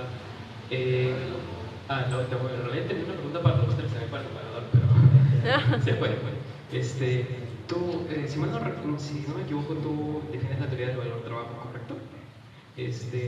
Quería que me respondas, ¿cómo explicaría la teoría del valor trabajo que un modelo de OnlyFans pueda ganar millones vendiendo fotos y vídeos? Mientras que, por ejemplo, un trabajador que una fábrica produce mesas o sillas, no gana ni de cerca lo que gana un modelo de OnlyFans, o incluso los mismos modelos masculinos de OnlyFans realizando el mismo trabajo ganan ni de cerca mucho menos porque gana una mujer en OnlyFans, ¿no? ¿Cómo explicaría la teoría del valor trabajo esa diferencia? Gracias. Yo diría que incluso Mirko y yo ganamos más en los canales de YouTube de lo que gana un trabajador. Eso es innegable. Pero Marx determina que las mercancías tienen tanto valor de uso como valor de cambio. Cuando hablamos de productos, entre comillas productos como OnlyFans, que más es un servicio que un producto, este también tiene un valor de uso. No es que no tenga uso, ¿no? O sea, cada uno que ha visto porno alguna vez para algo, no lo haya mirado simplemente por el deporte de mirarlo. Yo sé que lo han usado para algo, ya sabrán ustedes para qué. Entonces hay un valor de uso ahí, ¿no? Y el valor de uso es lo que está determinando en ese caso la ganancia de esta persona, porque si no tuviera valor de uso, si yo, ser humano, no necesitara ver pornografía a satisfacer mi deseo carnal en ese momento, simplemente no existiría el porno, ¿no? Oferta y demanda. Entonces hay un deseo, hay una demanda, y la oferta es el OnlyFans. Sencillo, o sea, es parte de esto. Además hay que aprender que la teoría de valor trabajo no es de Marx, ojo, o sea, esta teoría de valor trabajo nace con David Ricardo, y es Marx quien le da toques finales, ¿no? Por ejemplo, estipula esto de la división social del trabajo, estipula también el tema del valor de uso, el valor de cambio, que era algo que no se entendía hasta la primera forma de la teoría de valor trabajo establecida por David Ricardo. Y de hecho por los primeros liberales, que ellos sí consideraban esta visión correcta, hasta posteriormente nacer lo que en algún momento se conoció como la escuela marginalista, porque tenían la idea del precio subjetivo y bueno, pues les dijeron marginales porque no estaban acorde a lo que en ese momento se creía. Pero eso es básicamente todo, ¿no? Si hay demanda, habrá alguien que suple esa demanda, porque salvo el mercado, salvo las leyes del mercado, todo es ilusión en el capitalismo. Y como todo es ilusión, pues habrá quien pague, ¿no? Hay gente que paga por otras cosas, hay gente que le gusta mi contenido y también me apoya económicamente, hay gente que le gusta el contenido de Mirko y apoya su contenido. Entonces, ¿por qué? Porque ustedes necesitan la información que tienen. Hay oferta y demanda, simplemente eso, valor de uso, valor de cambio. Bueno, me parece o acaba de reivindicar el capitalismo. Él se beneficia del capitalismo. En el socialismo cobraría una tarifa plana. ¿Qué tal? Gracias, buenas noches. Sí, una pregunta muy concreta, ¿no? Mencionabas de que por lo menos es más satisfactorio o más beneficioso para la sociedad cada vez que el Estado interviene menos, y es mejor en todo caso dejar que la distribución la mercado. Una pregunta muy concreta: en la época de la pandemia, medicinas que costaban 2-3 soles comenzaron a costar 100, 200, 300 soles. Entonces, en este caso, el mercado es un correcto y el mejor mecanismo para distribuir bienes y servicios y ser más eficiente. Un segundo punto, con esto también, muy chiquita. Hay un profesor de la Universidad Complutense de Madrid, Gaspar Ariño, que tiene un libro de Derecho Público Económico. Ahí menciona que la total libertad para el mercado haría que al fin del día el mercado acabe distribuyéndose a sí mismo. Me explico. Hay un caso de los precios predatorios, ¿no? ¿Qué es esto? Por ejemplo, hay una empresa que tiene un dominio posible del mercado y lo que hace es baja sus precios casi al precio y costo ¿Para qué? Para que de esta manera los demás competidores, como nada no pueden competir porque tenga este precio-costo, desata y sale del mercado. Entonces esta empresa, como ya vuelve a tener el monopolio, aumenta el precio. Entonces son prácticas que tal vez en la libertad de mercado se dan y que no parecían o pareciesen tener una finalidad de ser más eficiente la distribución de los bienes y servicios, ¿no? Acá se ve como la libertad de mercado tal vez acaba destruyendo la libertad de mercado mismo, ¿no? Con esas conductas de los agentes económicos. Muchas gracias. Excelente pregunta. La verdad es que me ha encantado tu pregunta, de verdad, muchísimas gracias. Para empezar, primero el tema de los medicamentos en la pandemia y todo eso. Hay que entender que el 95% del sistema de salud peruano es del Estado, lo controla el Estado, y el 5% es netamente privado. Entonces, cuando el mercado está tan regulado, no le puedes pedir que baje los precios. Por eso las clínicas cobran 50.000 soles por una cama UCI. Obviamente no hay competencia y se aprovechan de esa posición de poder porque el Estado controla el otro 95%. Y creo que había gente que le echaba la culpa a las clínicas por ese 5%. Y más, había gente que pedía la expropiación de las clínicas por ese 5% que tienen. Así que obviamente esa área está netamente regulada. Y te pongo un ejemplo donde la libertad de mercado ayudó bastante. No sé si te acuerdas cuando llegó la pandemia, el precio de las mascarillas se disparó y no había. Bueno, tú veías incluso en la TV, en América y todos estos canales, reportajes de empresas textiles, de empresas que se dedican al marketing y tal, o a la venta de comida, hamburguesas, etcétera, poniéndose a hacer mascarillas. ¿Por qué? Porque al no haber una restricción en el tema de las mascarillas, el precio es tan atractivo que invita a otras partes de la economía a producir ese bien. Entonces, el tema de las mascarillas duró un par de meses y después, ¡pum!, se acabó y el precio volvió a ser normal. ¿Por qué? Porque no hay restricciones para la libre circulación de bienes y capitales. Entonces, ese es un ejemplo que pasó en Perú y por eso no tuvimos problema de mascarillas, tuvimos problemas de oxígeno, de los medicamentos, y obviamente el problema del oxígeno también. El Estado puso un límite a lo que es el porcentaje de pureza, si no me equivoco, del oxígeno. Por lo tanto, no había libre distribución y por lo tanto mucha gente murió a causa del Estado. Y obviamente le echarán la culpa al mercado, obviamente, pero si tú te pones a analizar todo este tipo de cuestiones, siempre, como lo dije en el debate, siempre hay una ley, siempre hay una regulación, siempre hay un político detrás que le arruina la vida a la gente. En el segundo caso, que era el caso, me parece que es dumping, ¿no? Me parece que era, o cuando una empresa, no recuerdo si era dumping el nombre, pero es cuando una empresa tiene un poder de mercado enorme y se permite bajar los precios de sus productos para arruinar la competencia y todo el mundo vaya a comprar ahí. Ese ejemplo en concreto, me pueden corregir, pero me parece que está en economía en una lección, si no me equivoco. Te recomiendo que lo leas, me parece que está en economía en una lección. Y eso está, y bueno, decía que una empresa baje sus precios para beneficiar a otras personas es bueno. Perfecto, que si el medicamento está a 5, lo va a vender a 1 para arruinar la competencia, ahí está bien. Obviamente la competencia se va a empezar a arruinar y van a tener que bajar los precios y obviamente va a llegar un punto que no lo puedan bajar más porque no tiene el capital y obviamente quiebra. Ok, entonces tiene que volver a subir los precios y como tiene una posición monopólica tiene que subirlos el doble, el triple, ¿no? ¿Y qué pasa cuando los precios son el doble, el triple si no hay intervención estatal? Otros actores ven que es muy rentable ese mercado y igual que en el caso de las mascarillas entran ahí y tú dirás, pero entonces lo puede comprar y entonces eso haría todavía más rentable el rubro porque la gente se da cuenta que hace una competencia esta empresa y son comprados para evitar la competencia, entonces tendría que estar comprando constantemente a sus competidores y obviamente eso no es sostenible, no es realista, no ha pasado nunca es más, si se dedica a dejar de vender y empezar a comprar empresas, a dedicar el capital para eso, pues se arruinaría. Entonces ahí te doy dos ejemplos donde si dejas a la gente trabajar y no la molestas, vamos a ser mejores todos. Yo confío mucho en la gente y me demuestran cada día que avanzamos a pesar del Estado, no gracias al Estado. Gracias a por estar acá.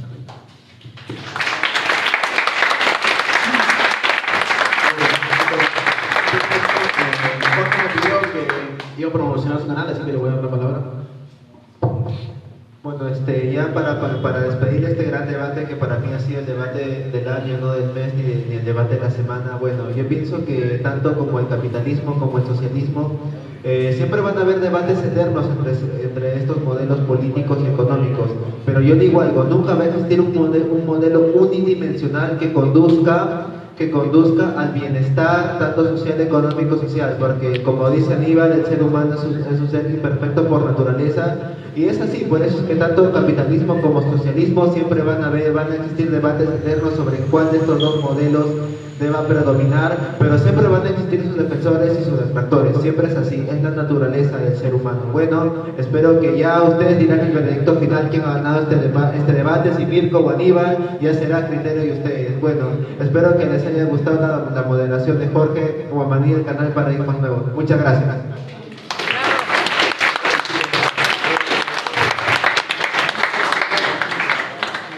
Democracia, bueno, hasta las 8:55 hice las votaciones. Obviamente, yo sé que la mayoría, como yo lo publicaba en Instagram, es a favor del libre mercado, entonces por eso hice una encuesta antes y después, bueno, si alguien cambió de opinión o si alguien... Entonces hice una encuesta antes, una encuesta después, una encuesta antes para ver quiénes están a favor y una encuesta después para ver si alguien cambió de opinión o si alguien, digamos, o cómo se ha movido la balanza, ¿no? Para ser más justos. Mejor facho que socialista, ahorita, que comunista. Hay un, si no me equivoco, es un 75%.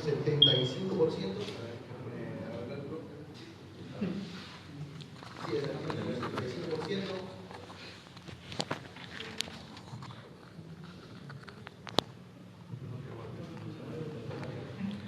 Momentos de encuestas, momentos de encuestas. Es un 83% lo que dice que ganó Mirko, pero para ver quiénes, si se ha movido, cómo se ha movido, eso está a las 8:56 en la encuesta. Y antes de la encuesta había, bueno, 83%, y antes de la encuesta había un 70% que pensaba que iba a ganar Mirko. Así que, por estadísticas, bueno, y un 17% que pensaba que iba a ganar Anastasio, y el porcentaje también se ha reducido, digamos. Entonces, en teoría, Mirko ha ganado en porcentajes, según la democracia. En votación. Bueno, al final todos ganamos en esos temas, ¿no? Pero bueno, Mirko ha ganado en temas, en votaciones y en porcentajes, así que un aplauso también.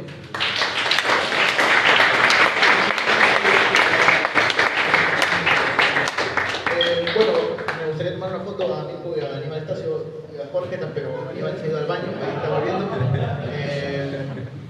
Y luego, pero nos tomamos una foto todos, los que estamos, creo que acá hay tomarnos y tomarse una buena foto. Y no olviden que para apoyar más el que se mantiene voluntariamente y sin los impuestos de nadie, que el único ingreso es la venta de libros, y que si alguno le interesan los libros, y también tenemos unas citas, pueden ir a ver y tal, ¿no? Que igual se aprende bastante con esos temas.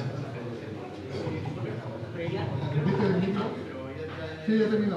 No es pregunta. No es pregunta. Un minuto más para poder hablar. ¿Es posible?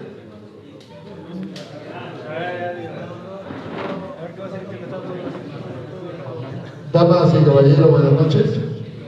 Yo quisiera pedirles un minuto, primero para felicitar a los dos caballeros que han debatido sus ideas, y creo que ambos son, para que hablan, ganadores. Y todos los que están presentes creo que han ganado conocimientos, y han ganado en este intercambio de ideas.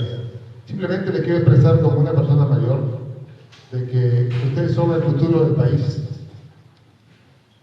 Las corrientes socialistas, las corrientes capitalistas están evolucionando. Y miren, más allá del año 2023, miren, 50 años más adelante si es posible. Ustedes van a construir el país de acá a 10 años probablemente. Los felicito y sigan así. Sigan haciendo debates de esta naturaleza. Felicitaciones. Gracias.